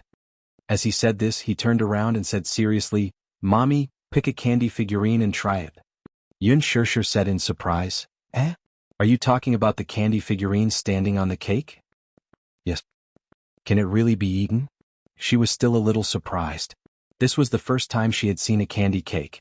The 4 little candy figurines that Yu had molded were lifelike, lively, and adorable. She did not expect that these candy figurines could be eaten. Lifelike. Except for Muyaja's candy figurine. Chapter 16:23. Anyway, she didn't want to eat his little sugar figurines. Yu looked at her with disdain. Stupid mommy, of course you can eat them. These figurines are made with sugar. The insides are filled with sugar and the outside is coated with icing. They're very sweet. However, this is my first time trying to make a sugar cake and I haven't tried it yet. I don't know how it tastes. Mommy, try it first. Yun Shirshir nodded. Then, she reached out her hand and picked between the 4 figurines with her fingertips. At that moment she couldn't decide which one to eat. Although these figurines were made with sugar, they could still break their necks in one bite. Just thinking about it was a little creepy. Yu suddenly asked, Mommy, what flavor do you like? Flavor? Yu blinked and said proudly, Yes. I made these 4 figurines with different flavors. There were different flavors of sugar, so there were many flavors to choose from. He purposely chose 4 flavors and made 4 little sugar figurines. Therefore, each of the 4 little sugar figurines had a different flavor and were unique. When Muyaja heard this, he looked at him in surprise. This kid was full of tricks. There were actually 4 different flavors of sugar figurines. Yun Shirshir was interested. She pointed at Xiao Yichen and asked, What flavor does Xiao Yichen have? Strawberry. Then what about yours? My little sugar figurines are made with milk flavor. Yu smirked. Muyaja asked curiously, Then what about mine? Daddy's is made with chocolate. Xiao Yichen was also very interested. He asked greedily, Then what about mommy's? Yu smiled mysteriously. That's a secret. Wow. With Yu's tantalizing words, Xiao Yichen's desire grew. The unknown and the most mysterious were always the most desirable. Xiao Yichen wanted to try the flavor of his mommy's little sugar figurines even more. Yun Shirshir glanced at Xiao Yichen. She saw that he was staring at her little sugar figurines greedily. Therefore, she picked one of Xiao Yichen's little sugar figurines and left hers for the 2 little guys to try. She raised Xiao Yichen's little sugar figurines and waved it in front of him. She pretended to be fierce and said, Xiao Yichen, mommy is going to start eating you. As she spoke, she deliberately and viciously bit the sugar doll's little hand forcefully. Little Yichen playfully held his arm and said pitifully, Oh. Mommies, don't. His exaggerated and amusing reaction made it seem as if she had bitten him alive. Muyaja's lips curled into a smile as he was amused by his son's clown side. Yu said cheekily from the side, Mommy? Bite his head. Yun Shirshir raised her eyebrows and bit Xiao Yichen's head. Xiao Yichen immediately pretended to be in pain and held his head. My head seems to have been bitten by something. It hurts. It hurts? Haha. Yun Shirshir couldn't help but laugh. Alright Xiao Yichen, mommy won't tease you anymore. Then, she took her little sugar figurine from the cake and squatted in front of Xiao Yichen. She handed it to him. Xiao Yichen, mommy's little sugar figurine is for you, okay? Chapter 16:24. Thank you, mommy. I love mommy so much. Yu immediately said indignantly, Idiot, why aren't you thanking me? I made the cake. Xiao Yichen smiled. Thank you, Yu. Yu was finally satisfied. Yun Shirshir looked at him lovingly. Xiao Yichen, try Yu's cooking. Xiao Yichen couldn't wait to take a bite. The poor little sugar figurine was bitten off by him, revealing a cross-section of its head. It was actually rainbow candy paste. Wow. Xiao Yichen's mouth was full as the sweet candy paste filled his mouth. The delicious sweetness filled his mouth, and he was so happy that he wanted to cry. It's so delicious. This is the most delicious cake I've ever eaten. Xiao Yichen was pleasantly surprised. He danced with joy and excitement. Yun Shirshir glanced at it and was also surprised. She didn't expect her little sugar figurine to be made with rainbow candy paste. It had to be mentioned that the candy paste only had one flavor. However, Yu had spent a lot of effort on her sugar figurine. He purposely mixed different flavors together. The purple one was grape, the red one was strawberry, the green one was apple, the orange one was orange, the yellow one was lemon, the red one was coffee, and the blue one was blueberry. The 7 flavors implied that in his heart, his mommy was the most perfect woman in the world. There were a total of 7 flavors. In order to prevent the candy paste from melting and mixing the flavors, he specially used a sugar coating to separate the flavors. He spent about an hour just to make this sugar figurine. From kneading it into shape, to coloring it, and finally to the finished product, he was especially serious. Yun Shirshir was so touched. She knew very well how much time and energy it took to bake. In the past, when she had a personal activity in school, she had also tried to bake. However, she was clumsy and the biscuits she made were all burnt. Just by looking at this beautiful cake, Yun Shirshir could imagine Yu standing on a stool in the kitchen with his head lowered, carefully kneading the cream in his hands, imagining her appearance as he carefully made the cake. A warm current seemed to flow into his heart. Today was really, what a pleasant surprise. This was probably the happiest birthday she had ever had in her life. Yun Shirshir was satisfied. Xiao Yichen raised the candy figurine to Yun Shirshir's lips and said considerately, "Mommy, this candy figurine made by Yu is so delicious. You should try it too." Yu was also looking forward to it. "Mommy, try it and see how it tastes." "Yes." Yun Shirshir nodded and took a bite under the serious gazes of the 2 little munchkins. When the 7-colored candy paste entered her mouth, it instantly overflowed with sweetness, filling her mouth and teeth. The candy paste made by Yu was sweet but not greasy, soft but not sticky. It was just the right amount of sweetness, but it made one want to taste it again. Yun Shirshir had never eaten such a delicious cake and was pleasantly surprised. "It's so delicious," she said honestly. "Yu, how did you come up with it?" "I bought a baking book and learned a little from it." After pausing for a moment, Yu said proudly, "However, Mommy's candy figurine wasn't learned from the book. I created the rainbow candy paste myself. It's really great." Chapter 1625. When Yu saw this, he was naturally happy. He could tell that his mommy was enjoying the birthday present that he had specially prepared for her. "Mommy, is it delicious?" "It's delicious." Xiao Yichen was the first to reply. Yu glanced at him. "Greedy little kitten, I didn't ask you." Yun Shirshir was delighted. She bent down and hugged him. "Yu, the cake you made is delicious. Can you make it for Mommy next time?" "Mommy, you're a greedy little kitten too." Although Yu sounded arrogant, he couldn't hide the joy on his face. He licked his pink lips and asked bashfully, then, "Mommy, do you like the birthday present that Yu specially prepared for you?" "I like it," Yun Shirshir answered without hesitation. When Xiao Yichen heard this, he leaned over and said, Mommy, then, do you like the birthday present that I made?" "I like it very much too." Yu and Xiao Yichen looked at each other. The 2 little guys seemed to be fighting over this. Sparks flew in the air. The 2 squishy little balls looked at her and asked in unison, "Then whose present does Mommy like the most?" Yun Shirshir was stunned. She looked at the 2 children blinking their big watery eyes at her. For a moment she couldn't make a choice. She liked the presents that the 2 children had given her a lot. She couldn't tell which one she liked the most. She was very touched. However, the 2 little lads seemed to be fighting for her attention. They insisted that she pick one. She really couldn't pick one. Suddenly Yun Shirshir had an idea. She raised her hand and flashed it in front of their eyes. "Mommy still likes Daddy's present the most." Yu and Xiao Yichen looked at her hand at the same time. They saw a dazzling diamond on her ring finger. It was Dairy Ring's rare pink diamond.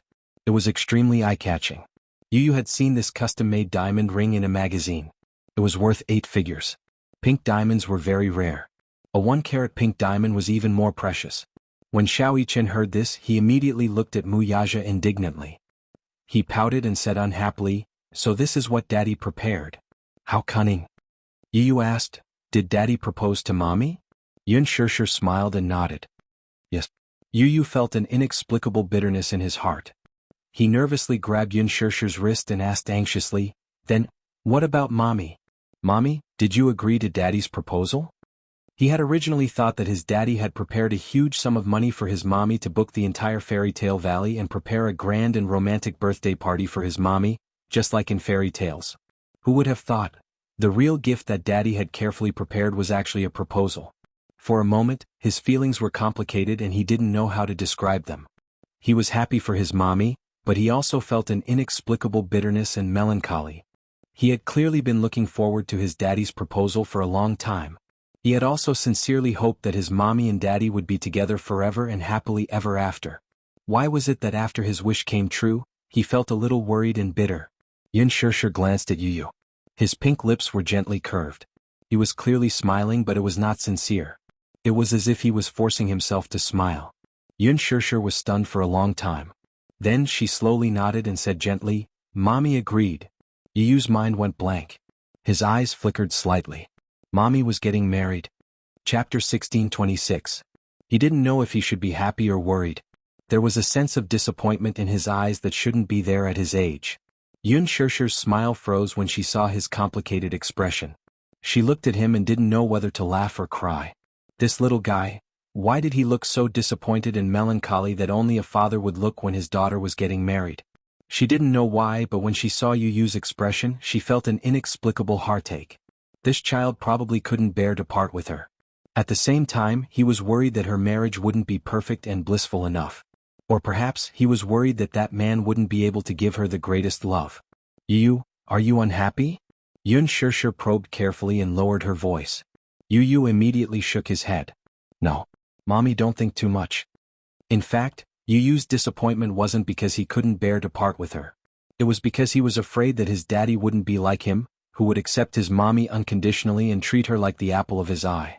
He was selfish. He hoped that his mommy would receive the greatest love in the world. He was also conceited. He thought that the only person who could give his mommy the greatest love in the world would be him. As a father, he approved of Wuxia. But as her husband, he still held a skeptical attitude. However, he was conflicted and a little happy. Mommy was going to get married. In the future, they would no longer be lonely as a family of 4. At this thought, Yu's lips curved into a smile. He looked up and his twinkling eyes were bright and beautiful, as if there were countless twinkling stars hidden in them. Mommy Yu, I'm very happy. Mommy is going to get married. Yu will definitely make Mommy the most beautiful bride in the world. When Yun Shirshir heard this, she couldn't help but tear up. Yu's intentions were incomparably precious. More precious than any treasure in the world. She hugged Yu emotionally and kissed his pink cheeks. Thank you, Yu. Mommy, don't say thank you. Yu's tone was a little reproachful. She looked at her and laughed. Mommy's happiness is Yu's happiness. Mommy, I wish you the best. With that, his lips curled into a smile as he suddenly grabbed her hand and led her to the front of the man. He then raised his head to look at him. Daddy hand. Yu ordered like an old man. Wuxia couldn't help but laugh a little. Looking at this overly precocious child in front of him, he secretly laughed in his heart, but his face was very serious. He obediently stretched out his palm. Yu held Wuxia's palm with one hand and grabbed Yun Shirshir's hand with the other. With a solemn expression, he carefully placed Yun Shirshir's hand in Wuxia's palm. Daddy, in the future you must protect Mommy well. This is what you promised me. You must cherish her for the rest of your life. Wuxia smiled and looked at Yu's face.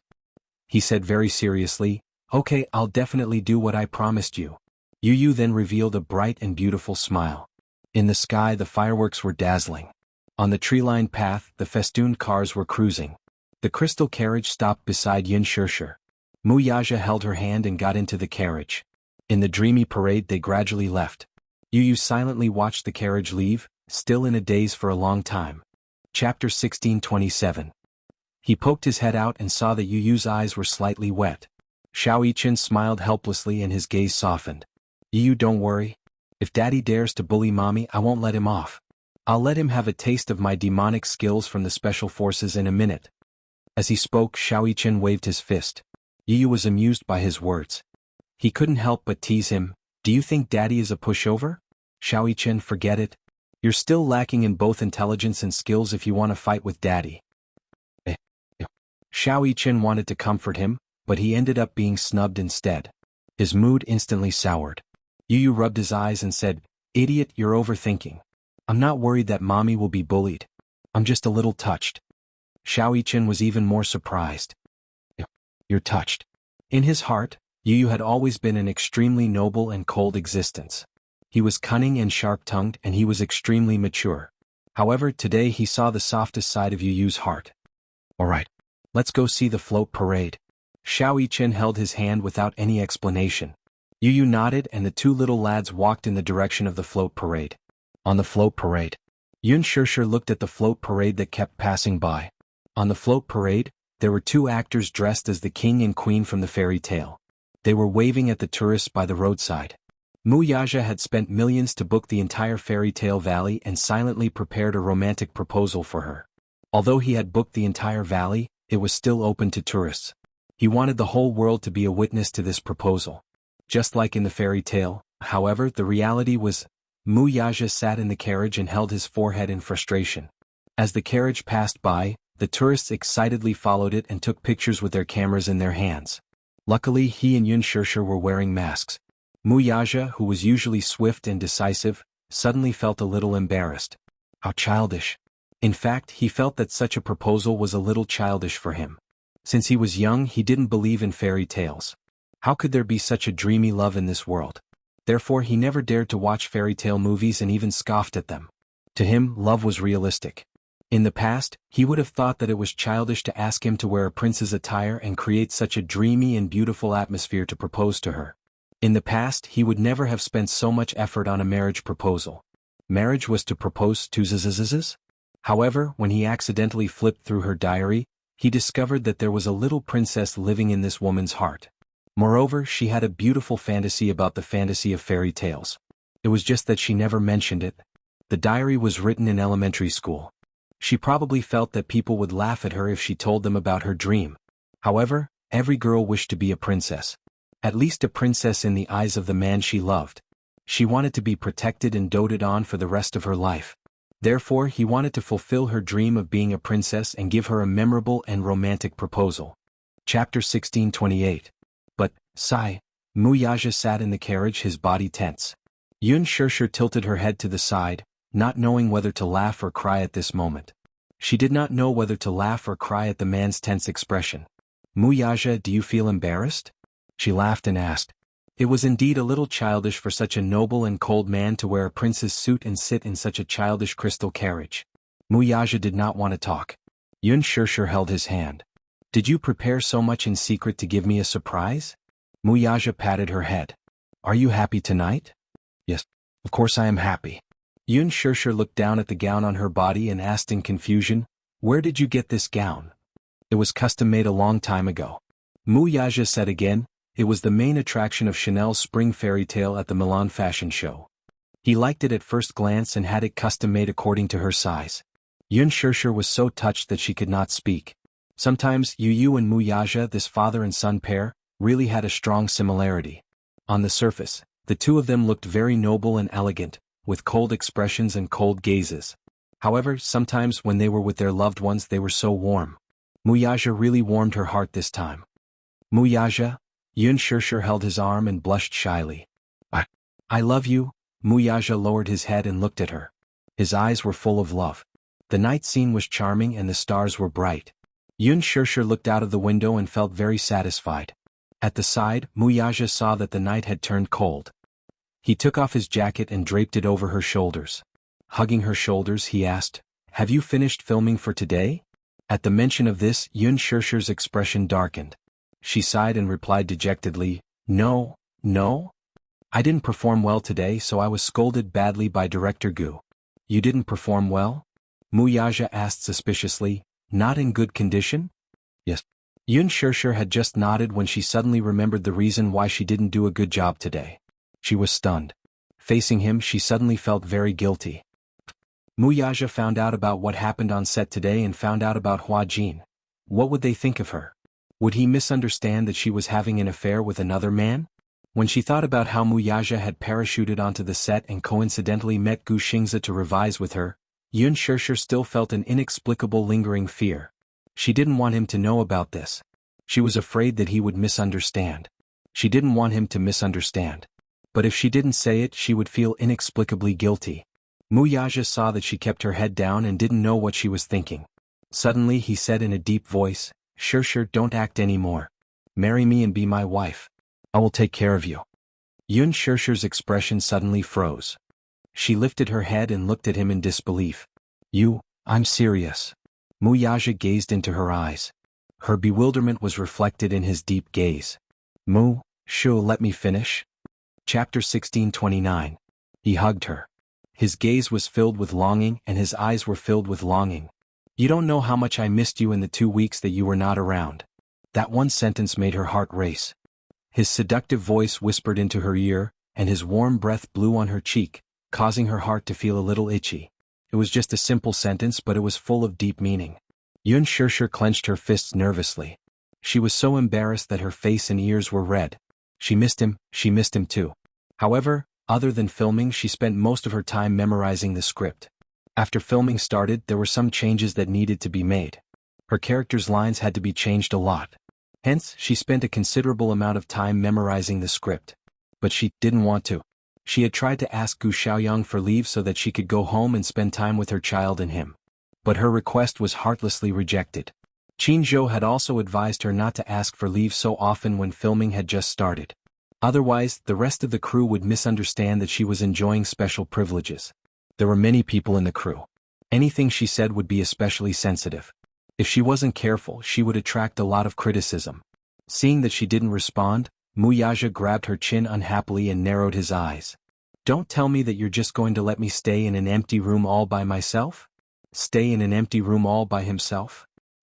Yun Shirshir was almost amused by his words, which were full of bitterness.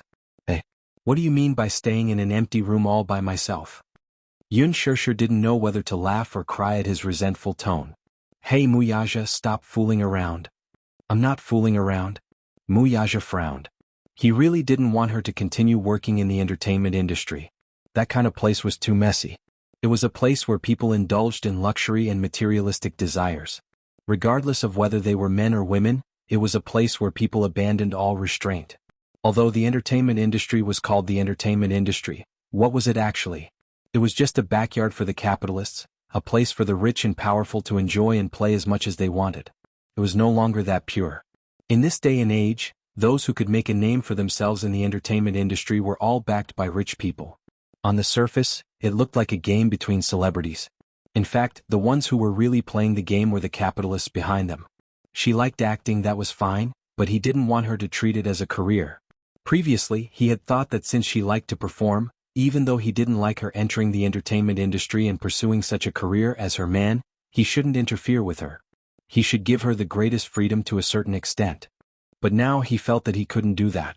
If she treated acting as her career, then the time left for him would be greatly reduced. He had been without her for half a month. Without him, he felt that his days were dull and boring.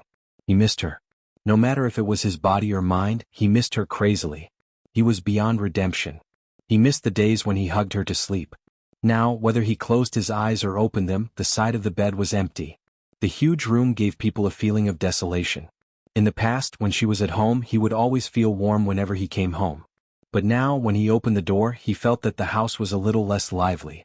It was too cold. Chapter 1630. Yun Shirshir's heart skipped a beat. She actually saw an unconcealable loneliness on his face. It was only then that she suddenly realized because of work, because of her neglect, he actually felt lonely. In her heart, a sense of guilt arose spontaneously. However, Yun Shirshir was extremely conflicted. On one hand, she loved acting, but she also hated dealing with those foul and unspoken rules in the entertainment industry. On the other hand, she wanted to leave the entertainment industry to accompany him, but she felt that if a woman left her career and only stayed by a man's side, she would be like a beautiful vase and would always feel insecure. From what she knew, a woman also needed a career and needed to be self-reliant. She shouldn't rely on a man to live. Be my wife and I'll take care of you. Probably, in this world, no one would have the infinite confidence to say such a thing like him. She knew that her career might not even be worth a mention in his eyes. To her, she had worked hard to act, stayed up late to memorize the script, and dealt in that extravagant circle. In his eyes, the remuneration she received might not even be worth a minute of his benefits. To put it in a funny and ironic way, all the remuneration she received from acting in Lethal Beauty might not even be worth what he earned in a minute. However, although the remuneration was low, it was in exchange for her hard work. Being able to get the director's approval and be liked by the audience was her greatest satisfaction. Her career made her life more fulfilling. However, if she really left her career, returned to her family, and became a caged canary, she only needed to dress up beautifully and charmingly every day, like those upper-class ladies or socialites. She only needed to take care of her husband and children and surround her husband and children, but she didn't have her own career. Could it be that she would really be happy like that? Wouldn't such a life be too empty? It wasn't that she hadn't considered such a problem. However, she really lacked a sense of security. She didn't dare to use her own life as a stake to gamble her entire life. What if one day he got tired of her? What if her marriage failed? Then she wouldn't have a career or a marriage. Wouldn't such a life be too miserable? Yun Shirshir didn't dare to imagine. Perhaps he had too little confidence in himself. Muyaja looked at her. He didn't know what she was thinking. However, looking at her expression, it was complicated and unpredictable. It seemed that this woman was thinking about something again. He gently placed his palm on the back of her hand. Just as he was about to speak, Yun Shirshir suddenly grabbed his hand and looked up with a serious expression. Can you give me some time? What time? Yun Shirshir said seriously, I still don't want to give up my career. What? Muyaja was deeply puzzled. Shirshir, your salary is nothing in my eyes, but I earned it on my own. Yun Shirshir emphasized again. It's not about the amount, it's about my pride. Muyaja could not understand such pride. Chapter 1631. Muyaja's expression changed slightly when he heard this. What kind of logic does this woman have? He said, this is different. How is it different? Yun Shirshir stared at him intently and said, how is it different? Is it because you're a man and I'm a woman? You're the strong one and I'm the weak one. So, as the weak one, I can only give up my right to have my own career and stay at home like those rich ladies, waiting for you to come back. Day after day, boring through each and every day? Is that so? Muyaja was suddenly speechless. Or is it because I'm a woman, so you're certain that I don't have your ability and that the money I earn won't be enough to support you? Yun Shirshir asked again. Muyaja narrowed his eyes. It's not what you think. Yun Shirshir was silent for a moment and stared at him. She took a deep breath and asked, then what is it? Muyaja pondered for a long time and suddenly said, I just want you to spend more time with me. Yun Shirshir laughed and said in a low voice, but I've never been anyone's personal subordinate since I was born, right? I shouldn't exist just to accompany you, right? Yun Shirshir continued. Muyaja couldn't argue with her. Yun Shirshir sighed and said plainly, actually, I know that you don't like my career. Although you won't interfere with me, I know that you don't like my job. Every look in your eyes, every expression, every detail is silently telling me that you hate my acting. You hate that I neglect you because of my acting. She paused for a moment and nodded with a guilty look. Yes, I know that there are many times when I neglect you, Yu and Xiao Yichen. Especially in the last half a month, I really didn't have time to care about you. It's my fault. I admit that I also feel very guilty. I'm very sorry. Especially when I saw the birthday party you guys prepared for me, I felt especially guilty. I'm sorry. Muyaja's gaze softened. You don't have to apologize. It's not your fault. But I don't want to lose my job. I don't want to be like those rich ladies and become a caged canary. Yun Shirshir covered his hand and pleaded, so, please give me a little more time, okay? I have my own plans and I have my own plans for the future. Please don't interfere with me just like how I will never interfere with your career, okay? What's your plan? Yun Shirshir smiled and said, I want to be a director in the future. Also, I hope to set up my own film and television company. I want to invest in my own scripts, shoot movies and produce films. For now, I'll be an actor for the time being. Once I've accumulated enough capital, I'll work hard to transform into a behind-the-scenes role. If you want, I can fulfill your wish right now. Muyaja held her hand. Yun Shirshir's expression froze and her smile turned cold. But right now, I don't have the confidence to run such a big company. At least give me some time to train myself. Muyaja remained silent. Chapter 1632. Yun Shirshir pleaded, I promise you that I will make adjustments in the future. I will choose between work and family and try my best to take care of all of you. I'm really sorry that I didn't consider your feelings during this period of time. But I promise that I will try my best to avoid such things from happening again. When Muyaja heard this, even though he was conflicted, he still decided not to interfere with any of her decisions. He knew her well. This stupid woman lacked a sense of security too much. She could be a rice worm for the rest of her life, but she was stubborn in her bones and was unwilling to depend on anyone to live. Just like Yu. He already had a lot of wealth, but he still hid it from Yun Shirshir. Firstly, he did not want her to worry too much about him. Secondly, even if Yu was worth billions, Yun Shirshir would not depend on him to live. This was also why she was cute and charming. She was different from those materialistic women in the industry who were greedy for power. He probably hoped to earn money with his own ability and spend his own money in a dignified manner. In fact, she was indeed very talented in acting. It was indeed a good choice to work behind the scenes in the future. How much time do you need? He raised his eyebrows and asked. His attitude showed that he had already compromised. Yun Shirshir thought for a moment and then smiled. Give me 5 years. 5 years was enough for him to accumulate experience. In these 5 years, she would work hard to learn and accumulate more surprises to be fully prepared for her transition behind the scenes in the future. Actually, it's not that I didn't think of retiring. But I'm the one who decided to act. Since I made this decision, I should be responsible for my own decision. If I quit now, not to mention the sky-high liquidated damages, I will definitely implicate Qingzhou. If I suddenly announce that I'm quitting the entertainment industry in the middle of filming, this would be a little too irresponsible. I know that I didn't have the chance to take care of my family for the past 2 weeks, and I feel very guilty. I thought about it and decided to ask Qingzhou to help me and the crew to try to take 2 days off every week to go home. After this film, I will only accept works that I like. I won't let my schedule be so full anymore. If he took a step back, she would also take a step back. Moreover, she was very sincere. She had always placed her family first. Before this, she never expected that after entering the entertainment industry, she would be so busy that she didn't even have time to take care of her family.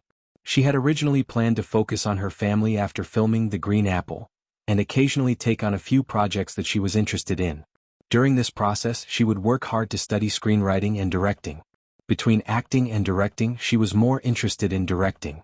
When her abilities matured, perhaps she could also help him manage Huanyu. She knew that it would be very tiring, but she was happy to be able to work hard with her own ability. However, she really couldn't do it if she had to rely on anyone to survive. After she finished speaking, she looked at him with some apprehension. She was afraid that he would object and that he would not understand. Muyaja frowned but did not object in the end.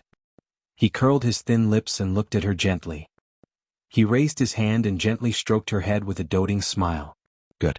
I will wait for you. He gave her 5 years. These words gave Yun Shirshir great relief. Chapter 1633. Leaning on his shoulder, she said softly, Muyaja, thank you. Thank you for understanding my stubbornness, thank you for understanding my decision. She leaned over, her soft and exquisite body pressing against his. Muyaja hugged her tightly but purposely teased her. He lowered his head and kissed her red lips, asking back, You. How do you plan to thank me? Yun Shirshir looked up, only to see him looking at her with a bit of passion and anticipation. Yun Shirshir suddenly smiled, her bright eyes reflecting the gorgeous fireworks in the sky. Her smile was like a flower. Amidst the fireworks in the sky, she took the initiative to hook her arms around his neck. Her beautiful face leaned closer to him, and then, her sweet red lips gently pressed against his thin lips that were cold from the cold wind. The kiss deepened, gentle and charming. The crystal horse carriage drove through the romantic cherry blossom avenue. The passers-by looked up and saw an indescribably beautiful woman kissing a handsome man in the carriage. They all exclaimed in amazement, Oh my God! Quick look at the horse carriage. It's so romantic. I heard that Fairy Tale Valley has been booked by someone today, decorating it dreamily for the proposal ceremony, and it's open to tourists for free. Let the tourists witness it. Don't tell me it's the 2 people in the horse carriage? The woman is so beautiful and the man is so handsome. Oh my God, they're so compatible. Under the witness of the crowd, under the beautiful and gorgeous fireworks, Yun Shirshir hugged him, kissed him, and used the most intimate way to respond to him. Muyaja could not help but wrap his arms around her slim waist. His sexy lips curled into a slight smile. He was obviously very satisfied with her initiative. This kiss continued all the way to the main gate and he was still reluctant to part. From the beginning she took the initiative until later when she fell into his control, he kept attacking with impatient passion, attacking the city, unwilling to be separated from her. Yun Shirshir was almost suffocated by his kiss. In a daze, she tried to force herself to sober up, but from the corner of her eyes she saw that the horse carriage had already driven to the main gate, and the extended Bentley was waiting quietly at the gate. However, the driver standing in front of the car door did not dare to look directly at it, his head lowered, eyes and nose looking down, not daring to disturb them. She was even more embarrassed. Clenching her fist, she lightly punched his shoulder. But he was unmoved, not allowing her to escape. He held her neck tightly, forcing her lips to be closer to his, the tip of his tongue between her lips, constantly stealing her sweet breath. How long has it been since he tasted such deliciousness? He already could not remember. Kissing her, he could not stop. No. Yun Shirshir was angry and embarrassed. This man, how could he not bear to stop once he started kissing her? There were so many people at the gate. Didn't he know he? From the corner of her eyes, Yun Shirshir saw that many tourists were either stunned or heckling around the horse carriage, constantly raising the cameras in their hands, trying to capture such a romantic and beautiful scene. Wasn't this a little too high profile? Yun Shirshir punched his shoulder, but before she could say anything to stop him, she felt the world spinning in front of her eyes. This man actually carried her in his arms and stepped out of the horse carriage. Chapter 1634. Yun Shirshir saw the heat in his eyes. You, Shu. Muyaja's voice was hoarse and dark, as if he was trying hard to suppress something. Be good, don't talk. Her soft and bone-chilling voice was undoubtedly the most powerful aphrodisiac at this moment. If he wasn't careful, he would be completely ignited. He could still barely hold it in. Muyaja carried her and walked to the front of the car. The concierge opened the car door and he hugged her and stepped into the car. Just as the car door closed, he pressed a button to raise the partition between the driver's seat and the back seat. The covetous look in his eyes made her feel an inexplicable fear. Muyaja, you. Before she could finish her sentence, he pushed her down onto the seat. Immediately after, his tall body pressed down on her. Don't. She widened her eyes in panic and instinctively reached out to push him away. However, she was resisting, which aroused his desire to conquer her even more. When it came to matters of love, a man's desire to conquer would arise spontaneously from his bones. Moreover, he had to be in control of all the initiative. Even if she resisted, with her small strength, there was no way she could go against him. Moreover, she was going against the current Muyaja. As if he had gone mad, he covered her with his body and fiercely kissed her lips. Like a young man who had tasted the forbidden fruit for the first time, his kiss was impatient and predatory as he constantly sought her sweetness. Yun Shirshir was almost unable to breathe from his kiss. She pushed his chest, but the man's heavy body was like Mount Tai, attacking her like a mountain toppling over. No matter how hard she tried, she still couldn't move an inch. Hey! Yun Shirshir struggled uneasily, pushing him away and avoiding him. Muyaja suddenly pressed on her shoulders and opened his handsome eyes. She suddenly looked up and met his deep and endless eyes.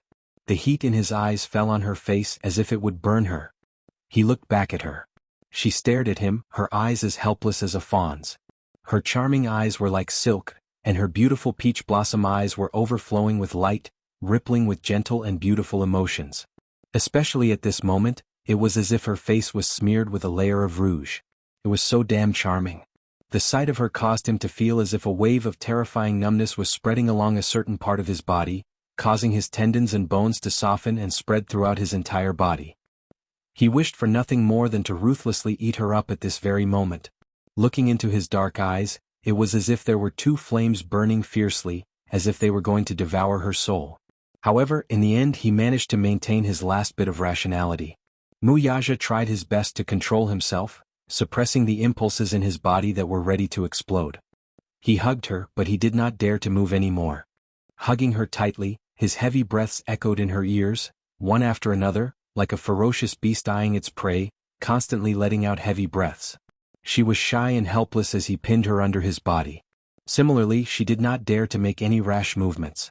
She was afraid that if she wasn't careful, she would agitate him instead. Separated by a thin layer of clothing, she could easily feel the change in a certain part of his body. At this moment, it was already as hot as iron. She didn't dare to move even more. Her face was flushed red, and she was so shy that her face and ears were red. What was this? She didn't know whether to laugh or cry. This man was actually so. Chapter 1635. Muyaja hugged her even tighter. Every minute and second felt like an eternity of torture. His tense body was screaming and the fire in his body was raging.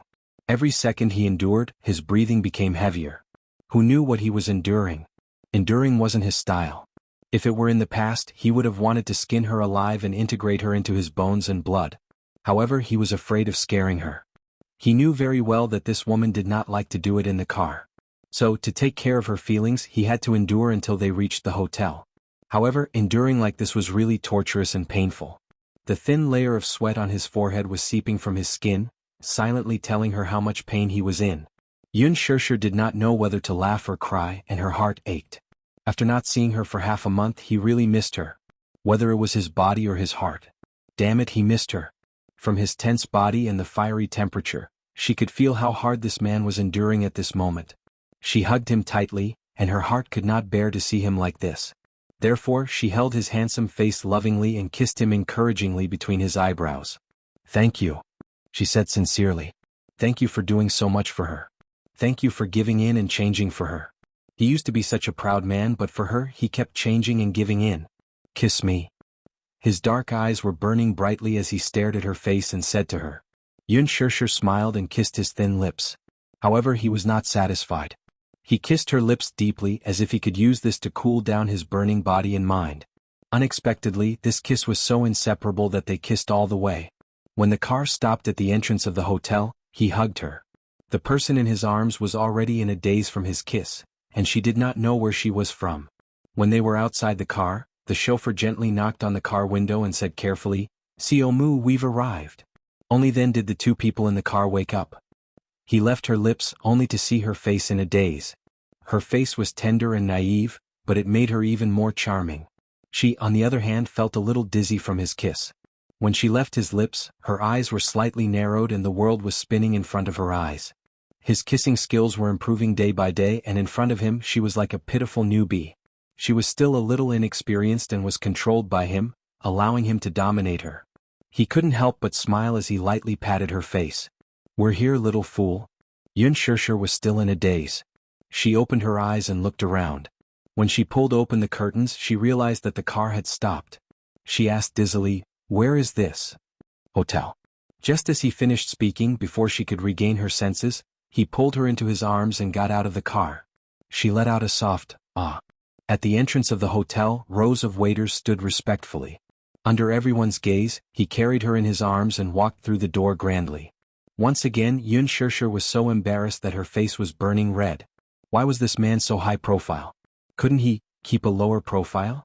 If other people saw him carrying her like this, what would they think?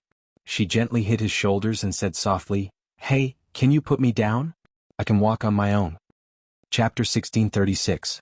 He loved her dearly. Seeing her in a daze, her body limp and weak without any energy, how could she walk? But if Yun Shirshir knew what the man was thinking at that moment, she would roll her eyes again. Heavens, just how precious was she in his heart. He couldn't even bear to walk a few steps. Sometimes it really wasn't an exaggeration. In front of this man, her pair of legs were just like decorations. They were purely for looks and had no practical use at all. But if he could do that, Muyaja was willing to carry her like this all the time. He couldn't wait for her to grow on his body. Ah! If Yun Shirshir knew what he was thinking, she would probably not know whether to laugh or cry. He carried her and got out of the car. As if he didn't see the embarrassment on her face, he hugged her and strode towards the hotel with big steps. When the 2 rows of concierges saw him, they all lowered their heads and bowed in unison. All of them kept their heads down and didn't dare to look up. With the concierge leading the way, he carried her into the elevator. Under her many requests, he finally put her down. However, she didn't know if it was because she had been pressed down by him for a long time, but the moment her feet touched the ground, she went limp and almost fell to the ground. She managed to support him and barely managed to stand firm. The man looked at her, but there was a hint of playfulness in his eyes. He stretched out his long arm and wrapped it around her slender waist. His strong arm firmly supported her and lifted her body up a little. The elevator door slowly closed. At that moment, only the 2 of them were left in the narrow space. The quieter the space, the clearer the sound of the man's covetous breathing could be heard. It was heavy and deep, rising and falling one after another. It was obvious that he had endured to the point where he was on the verge of exploding. Yun Shirshir held onto his arm and could clearly feel his tense muscles. She didn't know why, but she inexplicably felt her legs go limp. Her face and ears were red as she thought about how this man had suppressed himself for so long. She didn't know what kind of storm she would have to face next.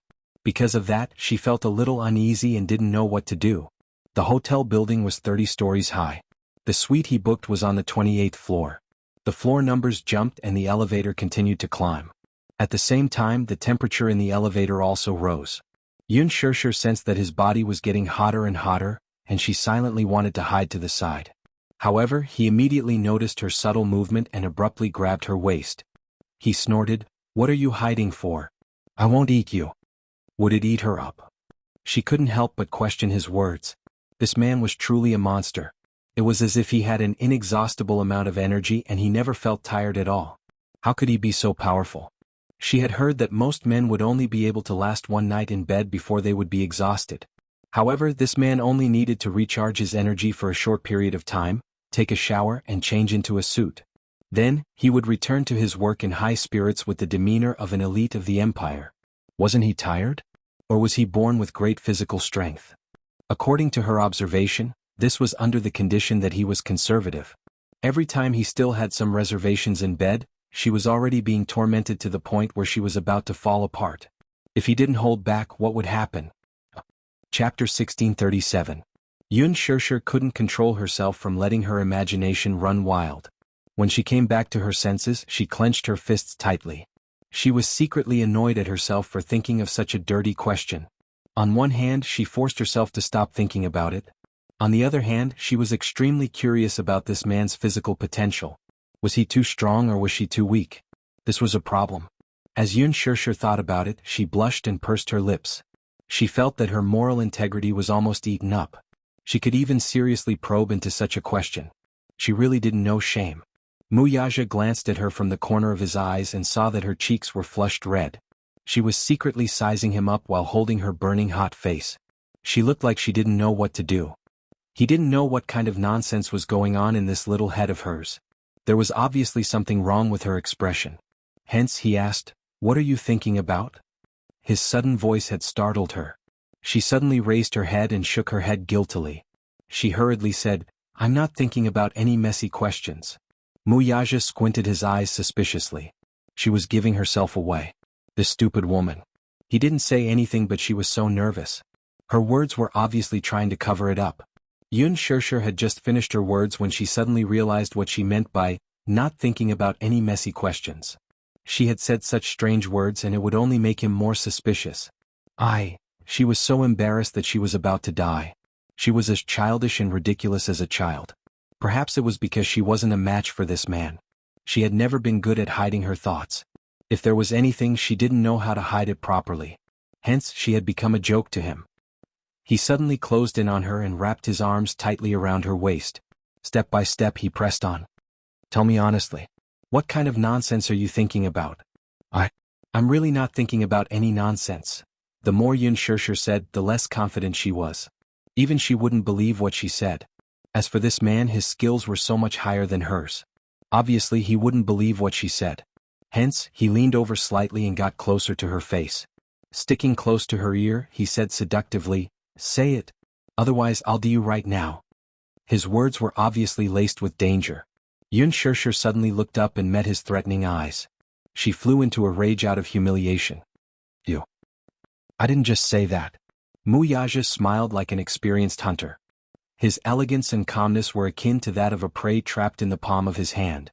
Moreover, he was full of interest. Yun Shirshir got even angrier.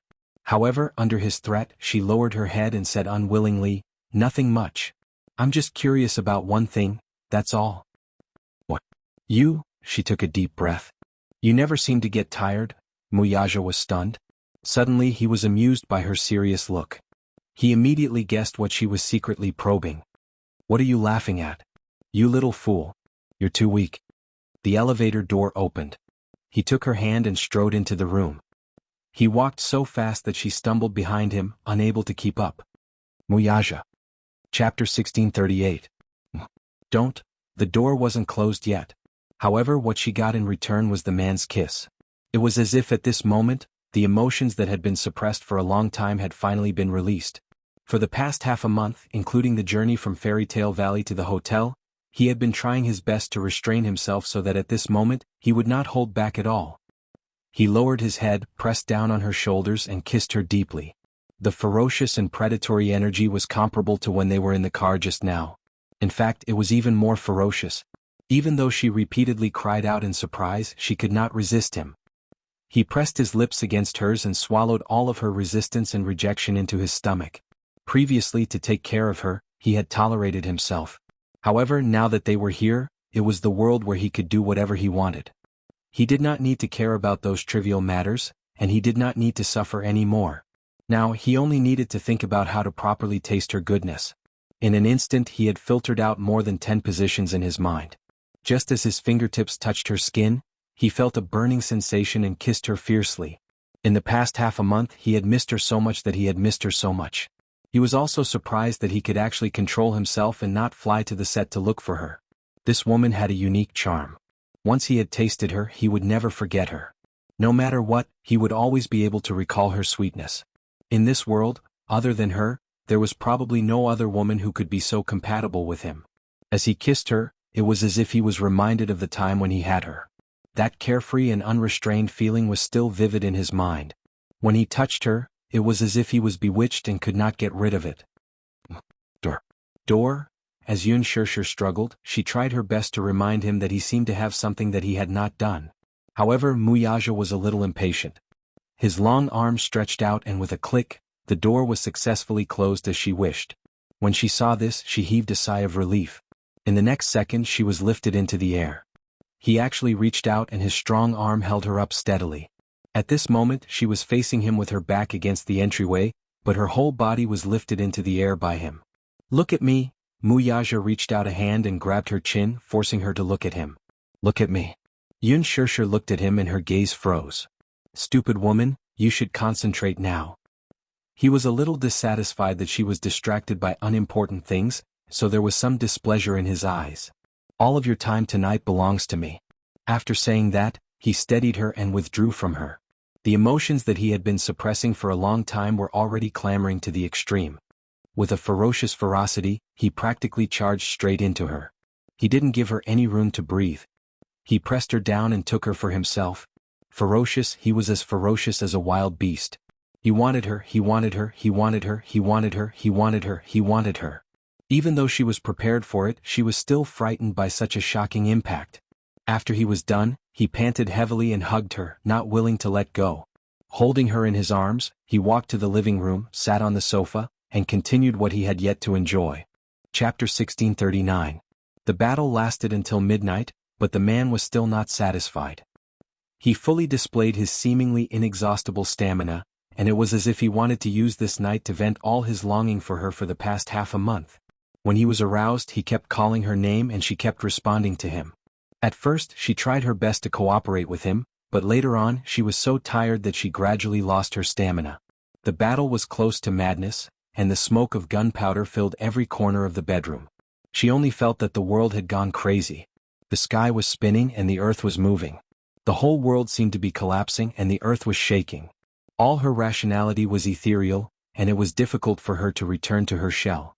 Her mind was filled with the thought that he had gone crazy. And she too had gone crazy. They had both gone crazy. It was as if their bodies no longer belonged to them. Their bodies were dripping with sweat and it was sticky. It felt as if the two of them had been fished out of a pool. Outside the door, the two little lads were curiously leaning against the door. They originally wanted to sneak around and find out what was going on. However, they were helpless as the soundproofing of the hotel was really amazing. The two of them wanted to stick their ears to the door, but they still couldn't hear anything. "Sigh, forget it." Yu suddenly snorted and said, "I listened to your nonsense and that's why I came to do such a thing with you. Eavesdropping on Daddy and Mommy is too despicable. If Daddy finds out, he'll be angry again." Xiao Yichen felt wronged and said, "Boo-hoo, you were the one who wanted to steal. Shut up." Yu blushed and covered his mouth. He said anxiously, "If you continue to talk nonsense, I'll ignore you." "I won't talk nonsense anymore. I wanted to eavesdrop so I pulled you along." As an older brother, Xiao Yichen naturally gave in to him, so he couldn't be bothered to argue with him. Yu was satisfied. He pursed his lips and looked at Xiao Yichen with a smile. He opened his palm and said, "Okay. Let's go back to the room to rest." Xiao Yichen held his hand, and the two little rascals held hands as they returned to their room to rest. It was late at night outside the window. With a deep groan from the man, the two of them climbed up the gorgeous clouds. At this time the two bodies lying on the bed were already soaked in hot sweat. Towards the end, he suddenly grabbed her cheeks and kissed her seductive little mouth. Ugh! Yun Shirshi's cries were all overbearingly swallowed by him. With the last bit of strength, he completely relaxed his tense body and laid on top of her, panting heavily and rapidly. The man's sexy and deep breathing kept echoing in her ears. His warm breath brushed against her ear, making her feel itchy, but she was powerless to resist. After that, she was completely paralyzed in his arms, unable to move at all. And the important responsibility of dealing with the aftermath naturally fell on him. After Muyaja calmed down, he couldn't help but scratch the bridge of her nose. Little rascal. This stupid woman. Throughout the whole process he was the one who put in the effort. What about her? After everything was over, she was like a little rascal who only knew how to act shamelessly. She was paralyzed in his arms and didn't want to move at all. But it wasn't her fault. Chapter 1640. When he calmed his breathing, she was still panting heavily. One after another, it was as if the surrounding air was extremely thin and she was almost unable to breathe. It was as if he was trying his best to fill it up, but no matter what, he felt that it was not enough. Under his enlightenment, her body seemed to have turned into a puddle of spring water. Muyaja hugged her and walked into the bathroom. He filled the bathtub with warm water and sank her into the water, letting the two of their bodies submerge in it. When he calmed down, he liked to hold her like this. Then he would quietly admire her beauty. Yun Shirshir nestled in his arms, her left face quietly pressed against his chest. The hair on her face was soaked with sweat and messily stuck to her face. However, after hundreds of years, it did not affect her pure beauty in the slightest. Her beauty was a kind of otherworldly beauty that did not hide a trace of dirt. At this moment, her eyes were half closed and there was a trace of drifting in her eyes. Her long and thick eyelashes drooped down, covering her eyelids with a layer of shadow. Her eyelashes were moistened with sweat and there were a few droplets of mist standing on them, making this beauty even more ethereal. He secretly thought in his heart that if it was in the ancient times, she would definitely be an evil concubine that would bring disaster to the country.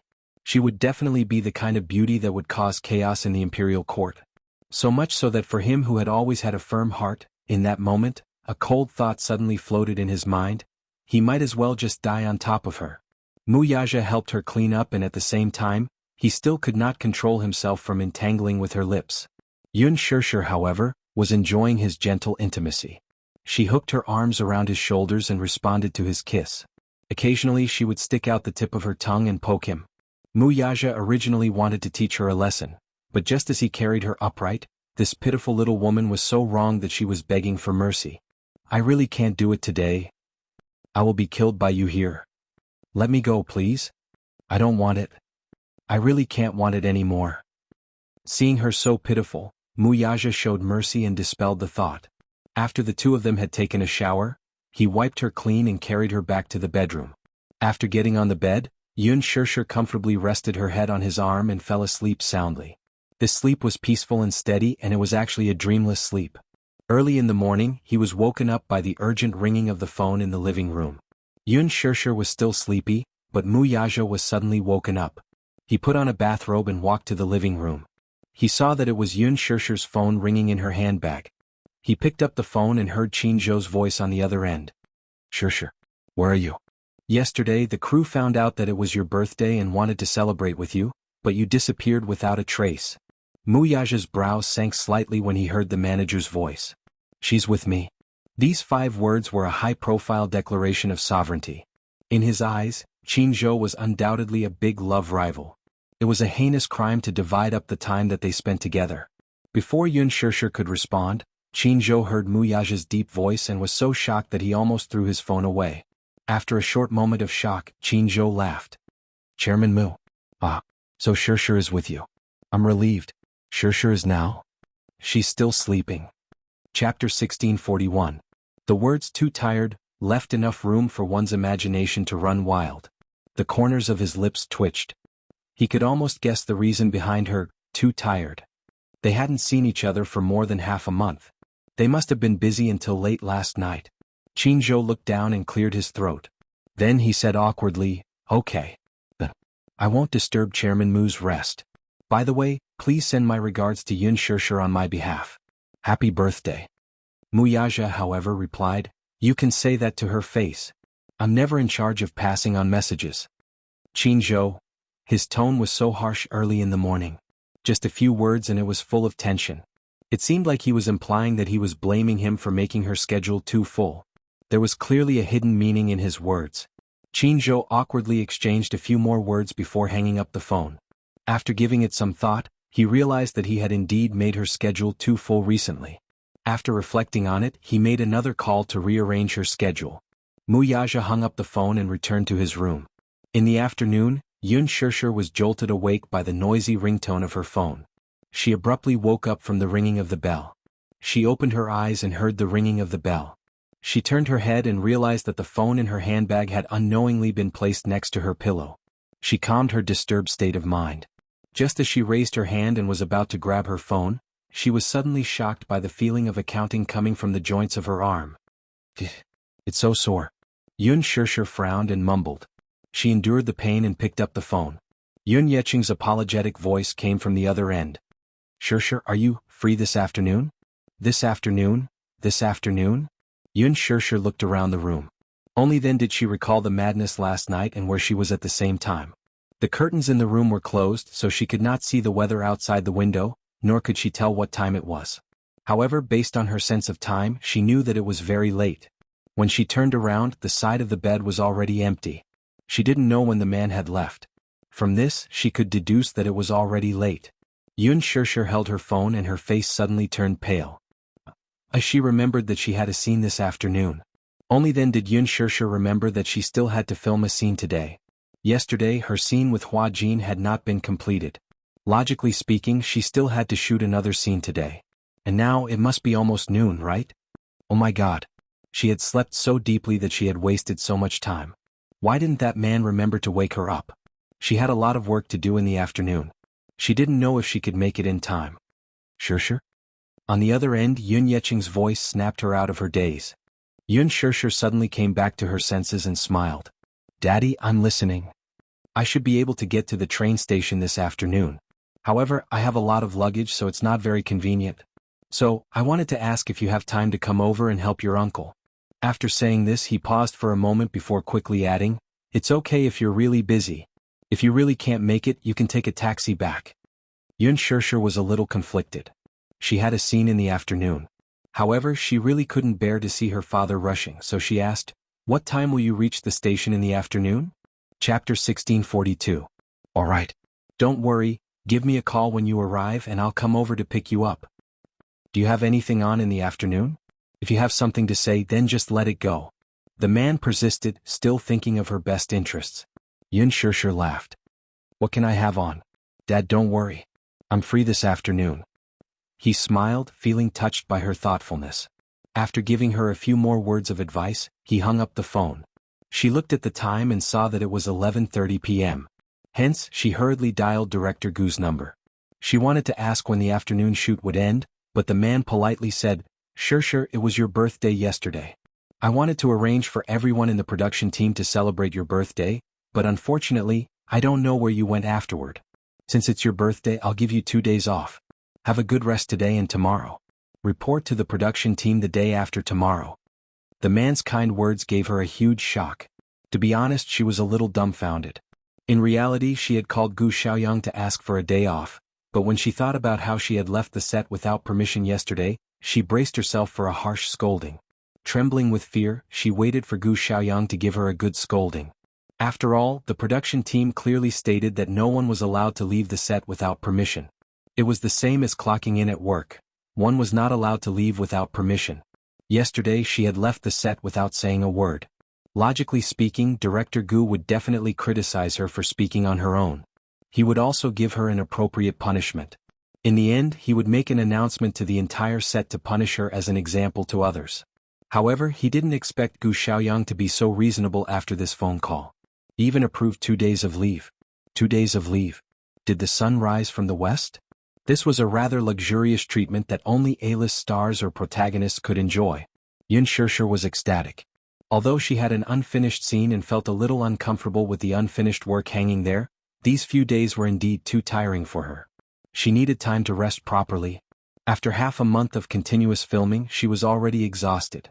She had applied for leave several times, but the director did not approve it. She did not expect to be granted leave today. Yun Shirshir was so excited that she couldn't calm down. She put down her phone, sat up and lifted the quilt to get out of bed. However, just as she lifted the quilt, she suddenly saw the ambiguous marks on her body. Especially the base of her thighs, there were actually bruises. She was so embarrassed that she couldn't even show her face. Her skin was very white and tender. Even if she was casually pinched without using any strength, it would leave an eye-catching mark. Not to mention the unrestrained battle last night. When she thought of this, Yun Shirshir felt extremely embarrassed. When she got off the bed, the moment her toes touched the ground, she almost fell down. Oh God, her thighs were sore and swollen and her waist was so soft. She didn't know what had happened to her body after that night.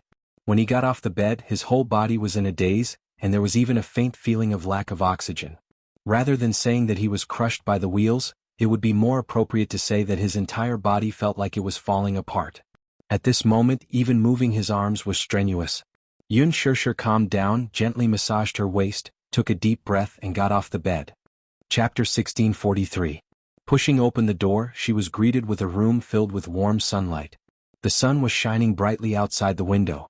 This was a luxurious suite that included a small business conference room, a living room, a bedroom, a bathroom, and a study room. Yun Shirshir put on a bathrobe and walked into the study room. She saw Muyaja sitting in front of the computer, staring intently at the screen. He was so focused that he didn't realize that Yun Shirshir was standing behind him. It was only when she leaned against his back and wrapped her arms around his shoulders that he suddenly realized that she had entered the room without him knowing. Are you busy?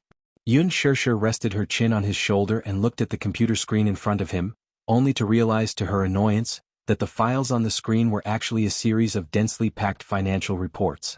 Just looking at them gave her a headache. It turned out that he was dealing with the company's quarterly financial reports. She said guiltily, "Did I disturb you?" Muyaja smiled and patted the back of her hand gently. His voice was gentle as he asked, "Why don't you rest for a while? If you continue sleeping, it'll be night soon." Yun Shirshir paused and laughed. "Why didn't you wake me up when you were awake?" Muyaja raised his eyebrows and said innocently, "I saw that you were sleeping soundly and even snoring like a little pig. That's why I didn't wake you up." Snoring? Yun Shirshir was shocked. She was shocked and retorted with a red face, "You're talking nonsense. I never snore when I sleep." "Why didn't you snore?" Muyaja wanted to tease her though, so he said in all seriousness, "You're snoring really badly. Like a little pig. When I called you, you even smacked your lips. You don't look like a lady at all." Aye, she panicked. He was so serious that Yun Shirshir believed his words without a doubt. She really thought that she really snored when she slept. Oh my God. She snored. It was so embarrassing to snore when sleeping.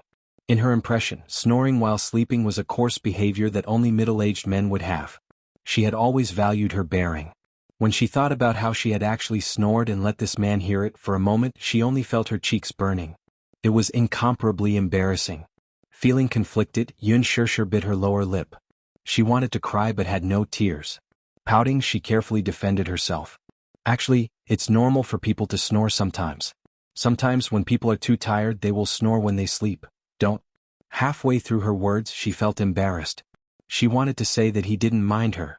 Muyaja, on the other hand, was tickled by his earnest attempt to absolve himself. Thus, he raised his hand and couldn't help but pinch the tip of her nose as he teased, "You're not just snoring. I really want to take a picture of how ugly you look when you sleep." What's wrong with me?" "What do you mean not only? What's wrong with me?" Muyaja nodded seriously. "Yes. Does drooling count with drooling? Boom, wait a minute." Yun Shirshir's face flushed red. Why was she drooling? Yun Shirshir was so shocked that she instinctively touched her mouth, but she didn't feel any saliva stains. Chapter 1644. Muyaja slapped her hand away. "Stop touching. When I woke up in the morning, your saliva was all over my arm. I used a towel to wipe it clean for you." He said it so seriously that Yun Shirshir believed him even more. With a dejected look, she said, Why was I salivating? I really don't know." As she said that, she bit her lips in annoyance and cried out in her heart. It's over. Her ugly sleeping state was actually seen by this man. Yun Shirshir was very concerned about her image in his heart. Salivating and snoring. Why was she like those middle-aged men who picked their feet when she was asleep? Seeing her reaction, Muyaja found it cute and interesting. He couldn't help but curve his lips and snigger. Yun Shirshir heard him snickering and looked at him suspiciously. Alas, he was quick to restrain himself. By the time he looked at her, his smile had already disappeared and he was looking at her with a straight face. He did not know how to laugh at all. I might really be too tired. I hope you don't mind. However, Muyaja harumphed coldly, salivating and snoring. I can tolerate that. But do you know that talking in your sleep in the middle of the night, rolling up the blanket and even kicking people? That's really too much. Yun Shirshir widened her eyes in shock and looked at him in disbelief. That's impossible. When I'm sleeping, I'm quite well behaved. I've never kicked people or talked in my sleep. For her, rolling up the blanket was especially too much. When I woke up in the middle of the night, the blanket on my body was gone. As he said that, Muyaja sighed helplessly. I really don't know how badly you tormented me last night. Yun Shirshir bit her lips. She really wanted to cry but had no tears. She really didn't know that she had so many bad habits when she was asleep. Muyaja even sneezed according to the situation, scaring Yun Shirshir so much that she didn't know what to do. Are you all right? It's fine. Muyaja frowned. She probably caught a cold. When Yun Shirshir heard this, she felt even more regretful. She wrapped her arms around his and said, I'm sorry, I didn't know. I really didn't know my sleeping posture was so bad. That was because I had always slept alone. You had never said that when I slept with him in the past. That's why I didn't know I had a bad sleeping posture. When Muyaja heard this, he laughed in his heart, but on the surface he pretended to be noble and cold, ignoring her. Yun Shirshir was even more frightened, thinking that what he said was true. She said pitifully, Did you catch a cold? If I catch a cold, I'll feel guilty. Just as she was racking her brains to come up with a way to smooth things over, the man's lips curled into a smile as he suddenly wrapped his arms around her waist. In just a split second he had her in his embrace. Lowering his head to look at her, he lovingly planted a kiss on her cheek. For her. Little idiot, no matter how bad your sleeping posture is, I like it. Yun Shirshir was stunned. Looking at the playful look in his eyes, she suddenly reacted. Pointing at him, she complained, You weren't teasing me just now, were you? You just realized? Muyaja moved his face closer to hers.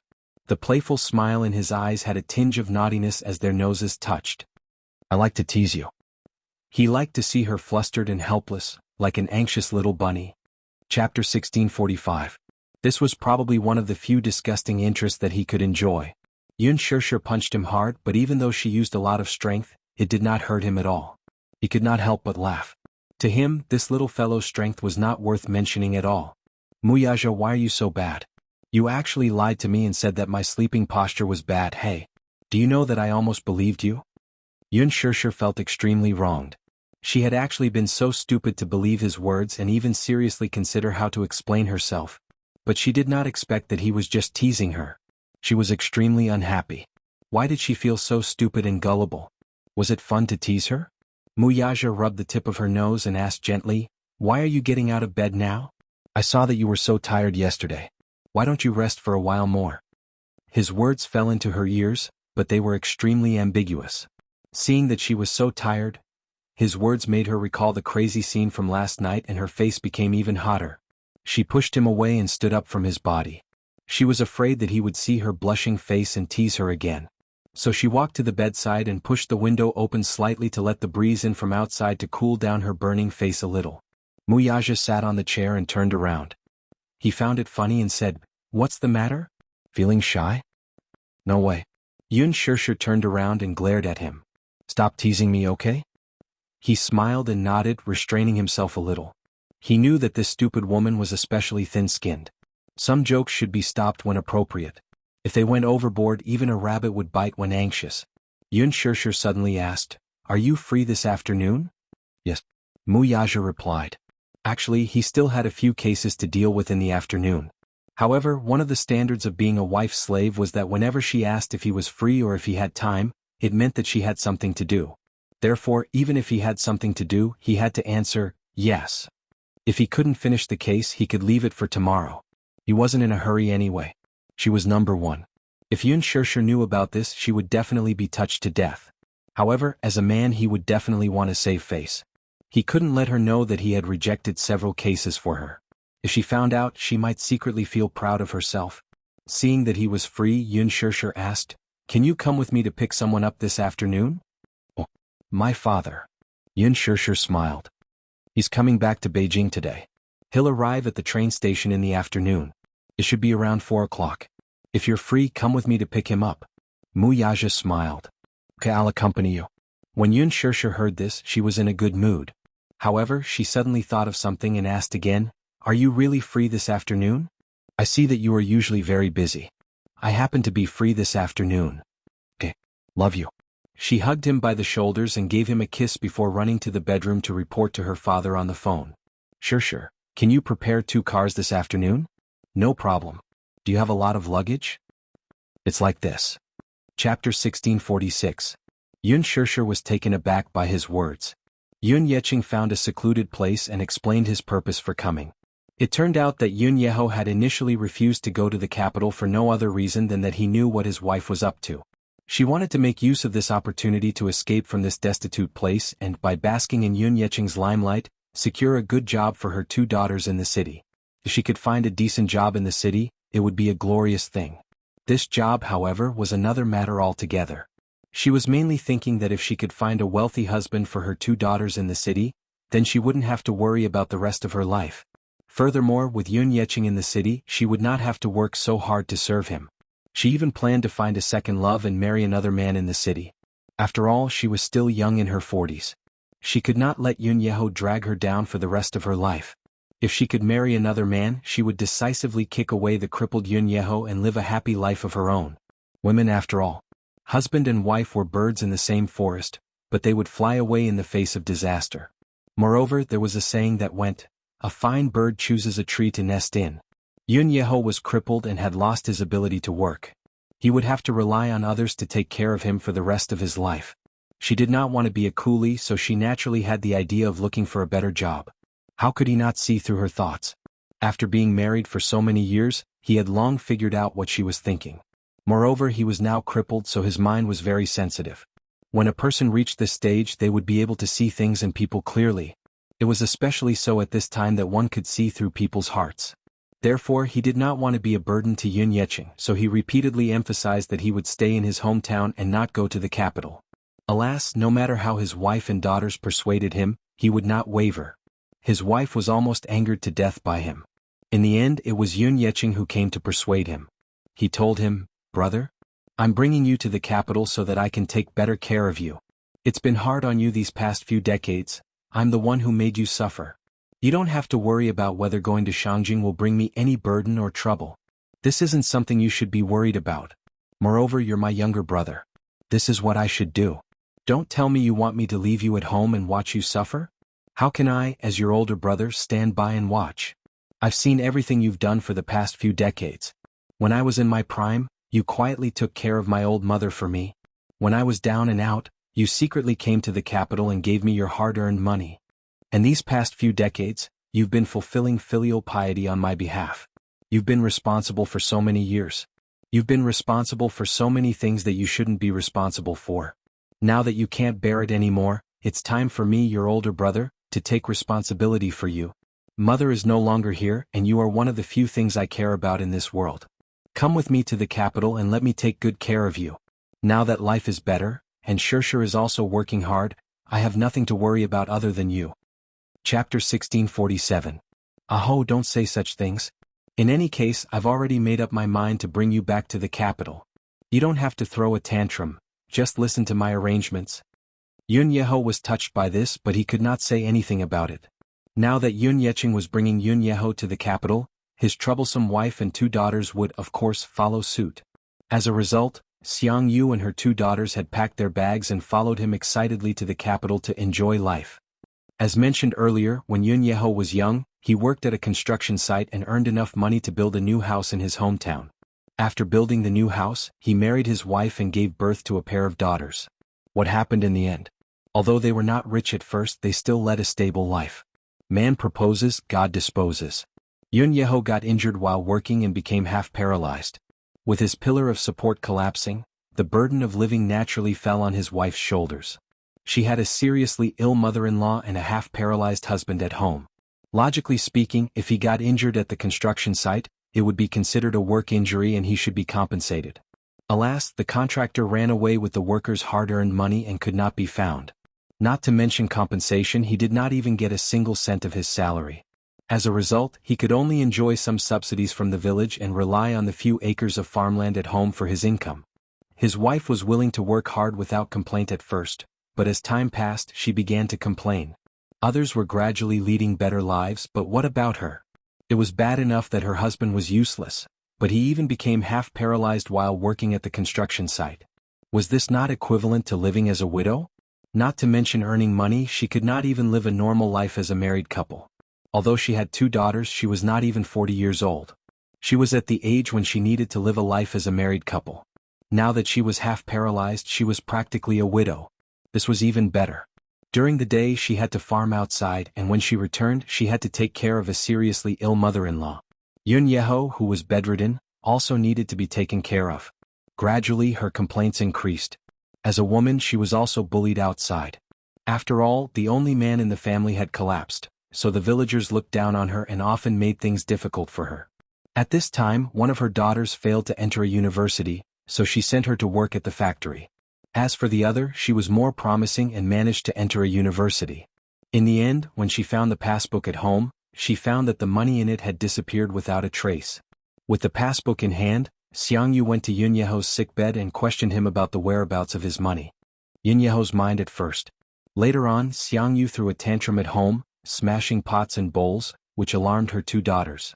It was only then that Yun Yeho stuttered and explained that when Yun Yeching's family was in dire straits a year or 2 ago, he had secretly given him a sum of money to tide him over when he went to the capital to visit his relatives. How could his wife let it go when she heard that? She began to pester him to ask Yun Yeching for the money back. Yun Yeho refused. First, it was because he would lose face. The money had already been given out, so how could he ask for it back? Chapter 1648. She stomped her feet in anger. She cried, threw a tantrum, and threatened to hang herself, but her husband was adamant and did not care. In the end, her heart turned cold toward him. Honestly speaking, Yun Yeho's handling of this matter was indeed not perfect, so much so that Jianghu began to wonder if her husband was being too biased toward her brother's family, even though there was no fairness in this matter. Her husband was having a hard time, but did her family have it easy? At most, they would go bankrupt, but not only did she lose her source of income, but she also had to take care of a sick and disabled person. Now that their daughter was going to university, they had lost all their money. What was the meaning of this? Because of this, their younger daughter could not complete her university studies and had no choice but to work in a factory with their elder daughter. Because of this, she bore a grudge against them and even became sloppy when it came to taking care of her mother-in-law and husband. When Yun Yeching found out about this when he went back to attend the funeral, he felt very apologetic and said that he wanted to compensate her with the money. Although the money was paid, the woman could not get rid of the hatred in her heart. Although she appeared polite on the surface, she did not buy it in her heart. What was the point of returning the money? Because of this, her daughter could not complete her university studies. This became her lifelong regret. One must know that having a university student in the family was a respectable thing. It was all ruined because of her husband's family. There was one more thing that he did not know. Sometimes when she returned home late, it was not because she had just returned from the fields. Instead, it was because she had an affair with a bachelor next door behind his back, and the other party gave her a few hundred yuan for it. Everyone in the village knew that she was having an affair behind Yun Yeho's back, but he was kept in the dark. Hence, many people in the village secretly laughed at him. Everyone in the village laughed at Jianghu for being a loose woman. Anyway, her reputation had been spread out. They all said that she was a woman who did not abide by the virtues of a wife. When Yun Yeching returned to his hometown this time, he also heard some gossip. He was furious and had many opinions about this woman. However, in order to avoid agitating him, he suppressed the urge to bring it up. Still, he did not have a good impression of this woman. His wife was the one who had shamelessly suggested this trip to the capital. Hence, he decided to find her a place to rent out once they reached the capital. He couldn't let Jianghu become Shirshi's burden. At 4 in the afternoon, Yun Shirshi and Mu Yaja arrived at the station early in the morning. Each of them drove a Mercedes-Benz SUV. Mu Yaja specially called for bodyguards to clear the road to prevent paparazzi from taking photos. They were all public figures. Naturally, they had to be on guard when they appeared in public. When the car arrived at the station, Yun Yeching gave her a call. Yun Yeching was stunned to see Mu Yaja, who was dressed in casual wear, standing in front of him, looking tall and slender. He then looked at Yun Shirshi with suspicion in his eyes. Sure, isn't this your university professor? Yun Sure coughed and said, Dad, let's go home first. There are too many people here, so it's not convenient to talk. All right. Yun Yeching nodded and then turned to the wheelchair-bound Yun Yeho. Oh, this is Sure. Can you still recognize her when she grows up? Chapter 1649. Yun Yeho stared at her for a long time before realization dawned on him. Oh my, Sure. It's really you? I recognize you. He grabbed her hand and patted it as he lamented, Sure has grown up and is even prettier than when she was young.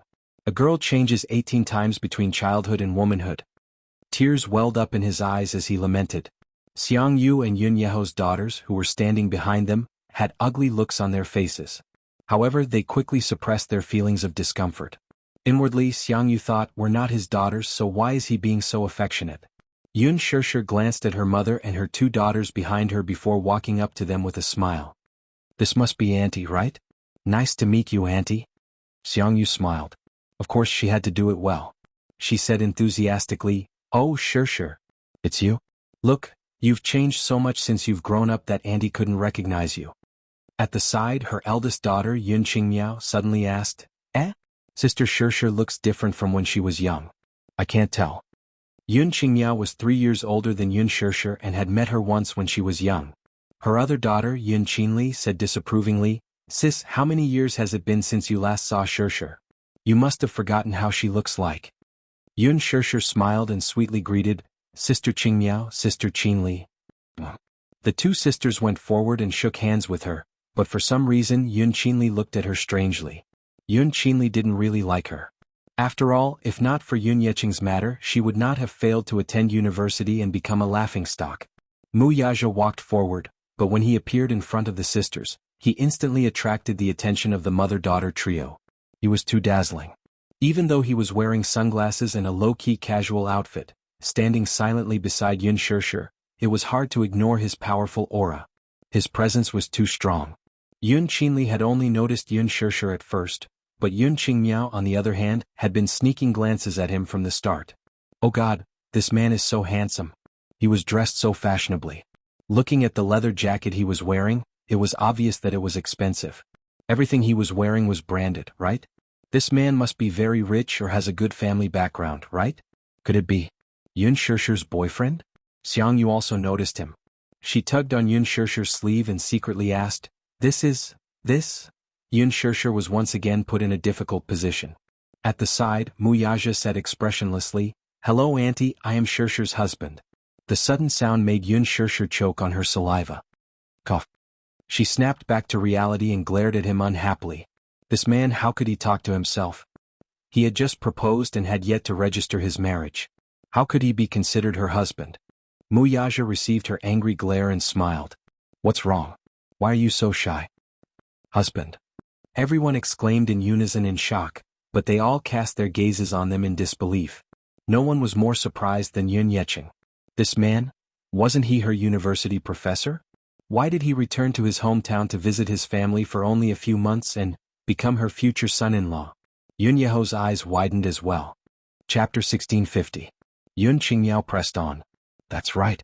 I haven't heard that you're married in our hometown, and there's no wedding banquet either. Have you guys registered your marriage? Yun Sure was a little embarrassed as she answered, We haven't registered our marriage yet. Everyone's expression became even weirder when they heard that. Yun Yeching, in particular, furrowed his brows and glared at his future son-in-law as if he were looking at a love rival.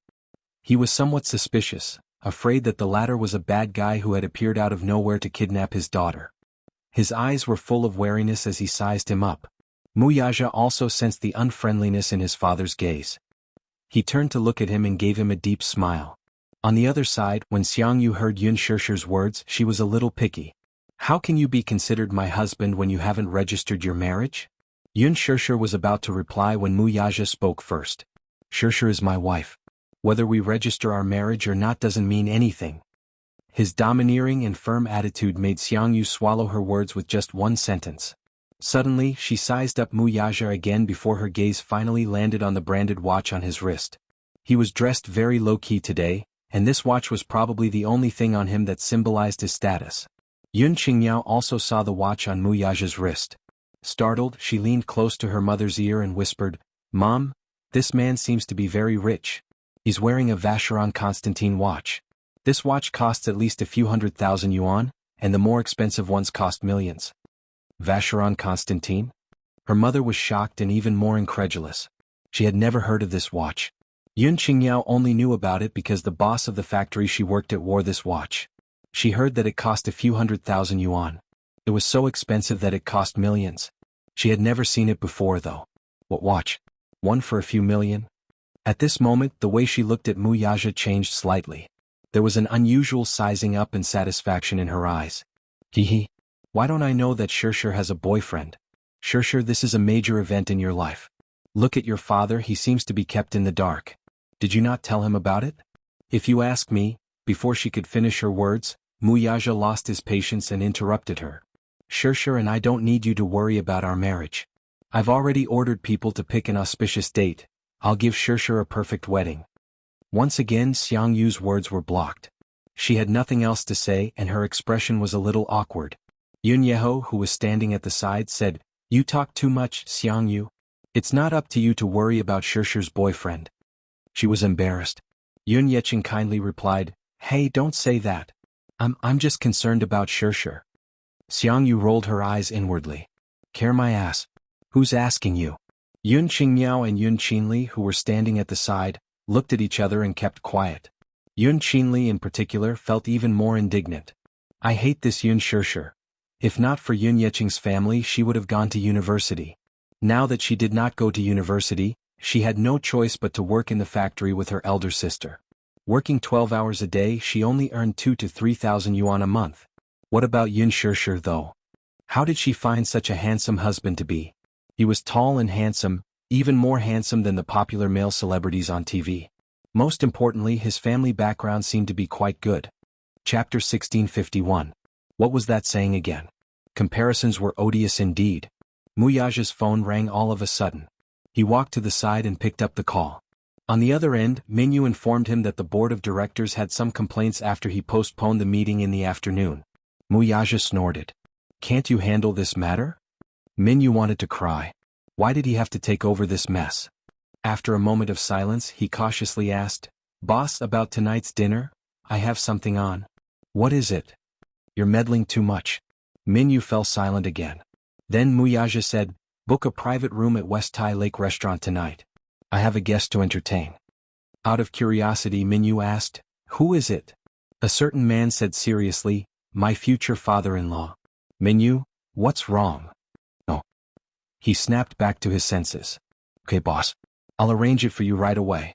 Yun Qingmiao stole a few more glances at Mu Yaja's direction and secretly asked her younger sister, "Sister, look at his phone.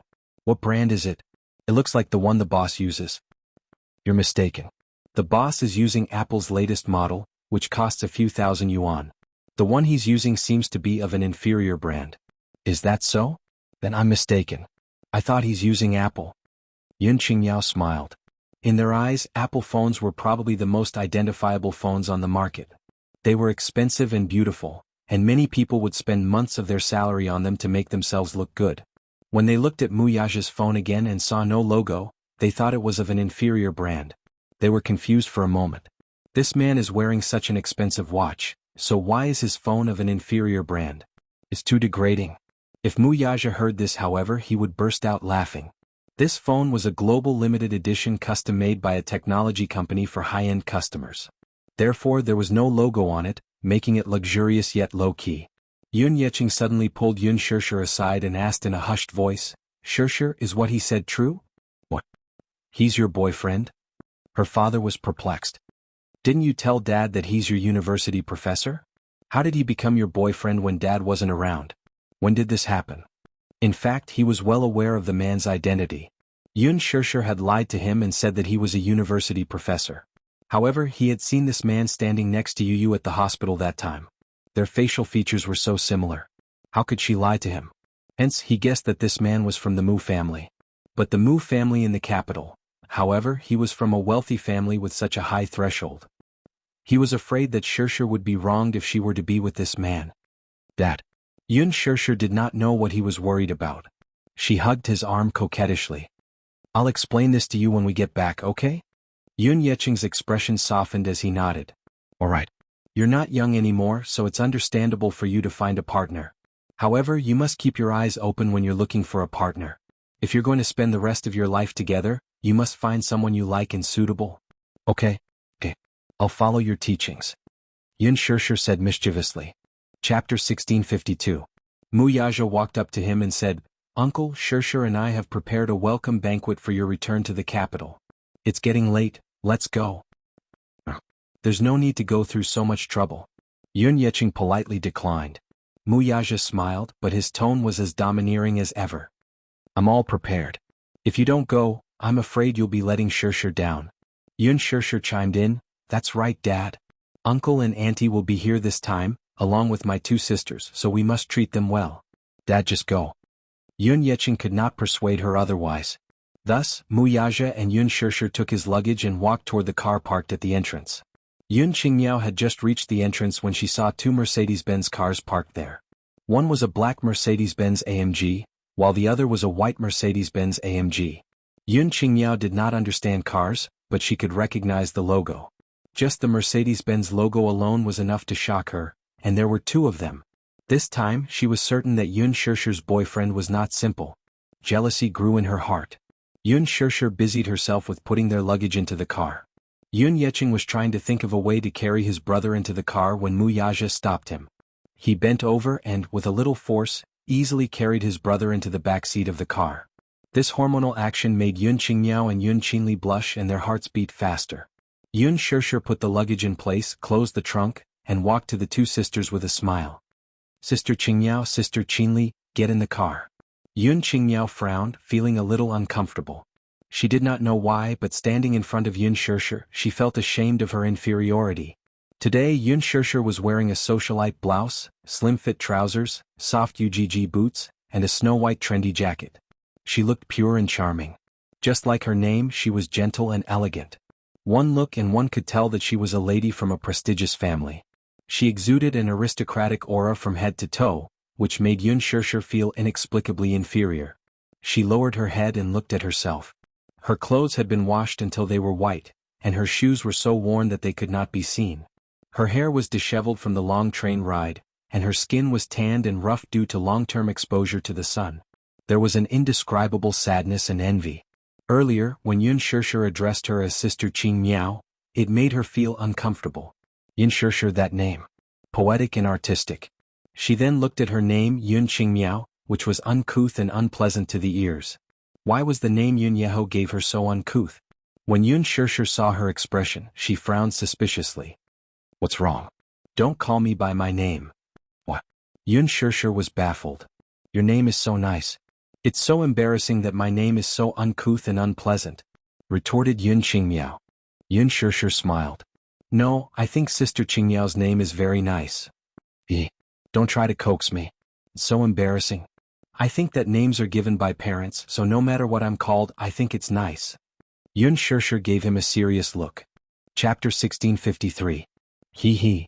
Yun Yeqing's face was flushed red. When they got into the car, Yun Qingmiao pointed at Muyaja's car and asked, Shishir, can Qinli and I sit in this car? Sure. You can sit anywhere you want. Since both cars were spacious, it was not a problem for them to sit together. Yun Qingmiao and Yun Qinli, however, were unwilling to do so.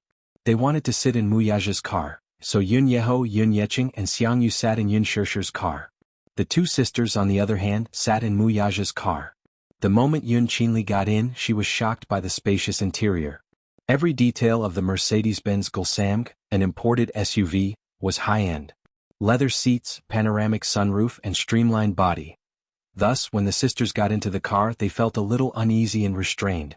Somehow they felt that this car was too high-end and expensive. The car started moving slowly. Muyaja kept his eyes fixed on the front as he held the steering wheel and led the way. Yun Shishir's car followed behind. He drove a little slowly, seemingly taking into account that she was inexperienced in driving, so he did not drive too fast for fear that she would not be able to keep up with him.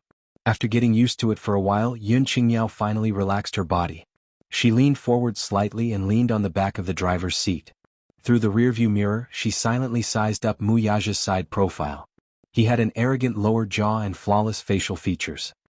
He was handsome and resolute, and his eyes exuded an incomparably noble and arrogant aura. She could not help feeling a little infatuated. She had never seen such a handsome man before, especially this man. Not only was he good-looking, but he also came from a wealthy family and was very charming. No woman could resist such extraordinary charm in front of him. She was no exception. Her heart was stirred. Thus she asked with a grin, "What's your name?" Yun Qinli, who saw that her sister actually dared to strike up a conversation with this unapproachable man, was instantly interested and moved forward. Mu Yaja stared at him, but his voice was cold. "In the future you can call me brother-in-law." "Brother-in-law?" Yun Qingyao laughed dryly at that.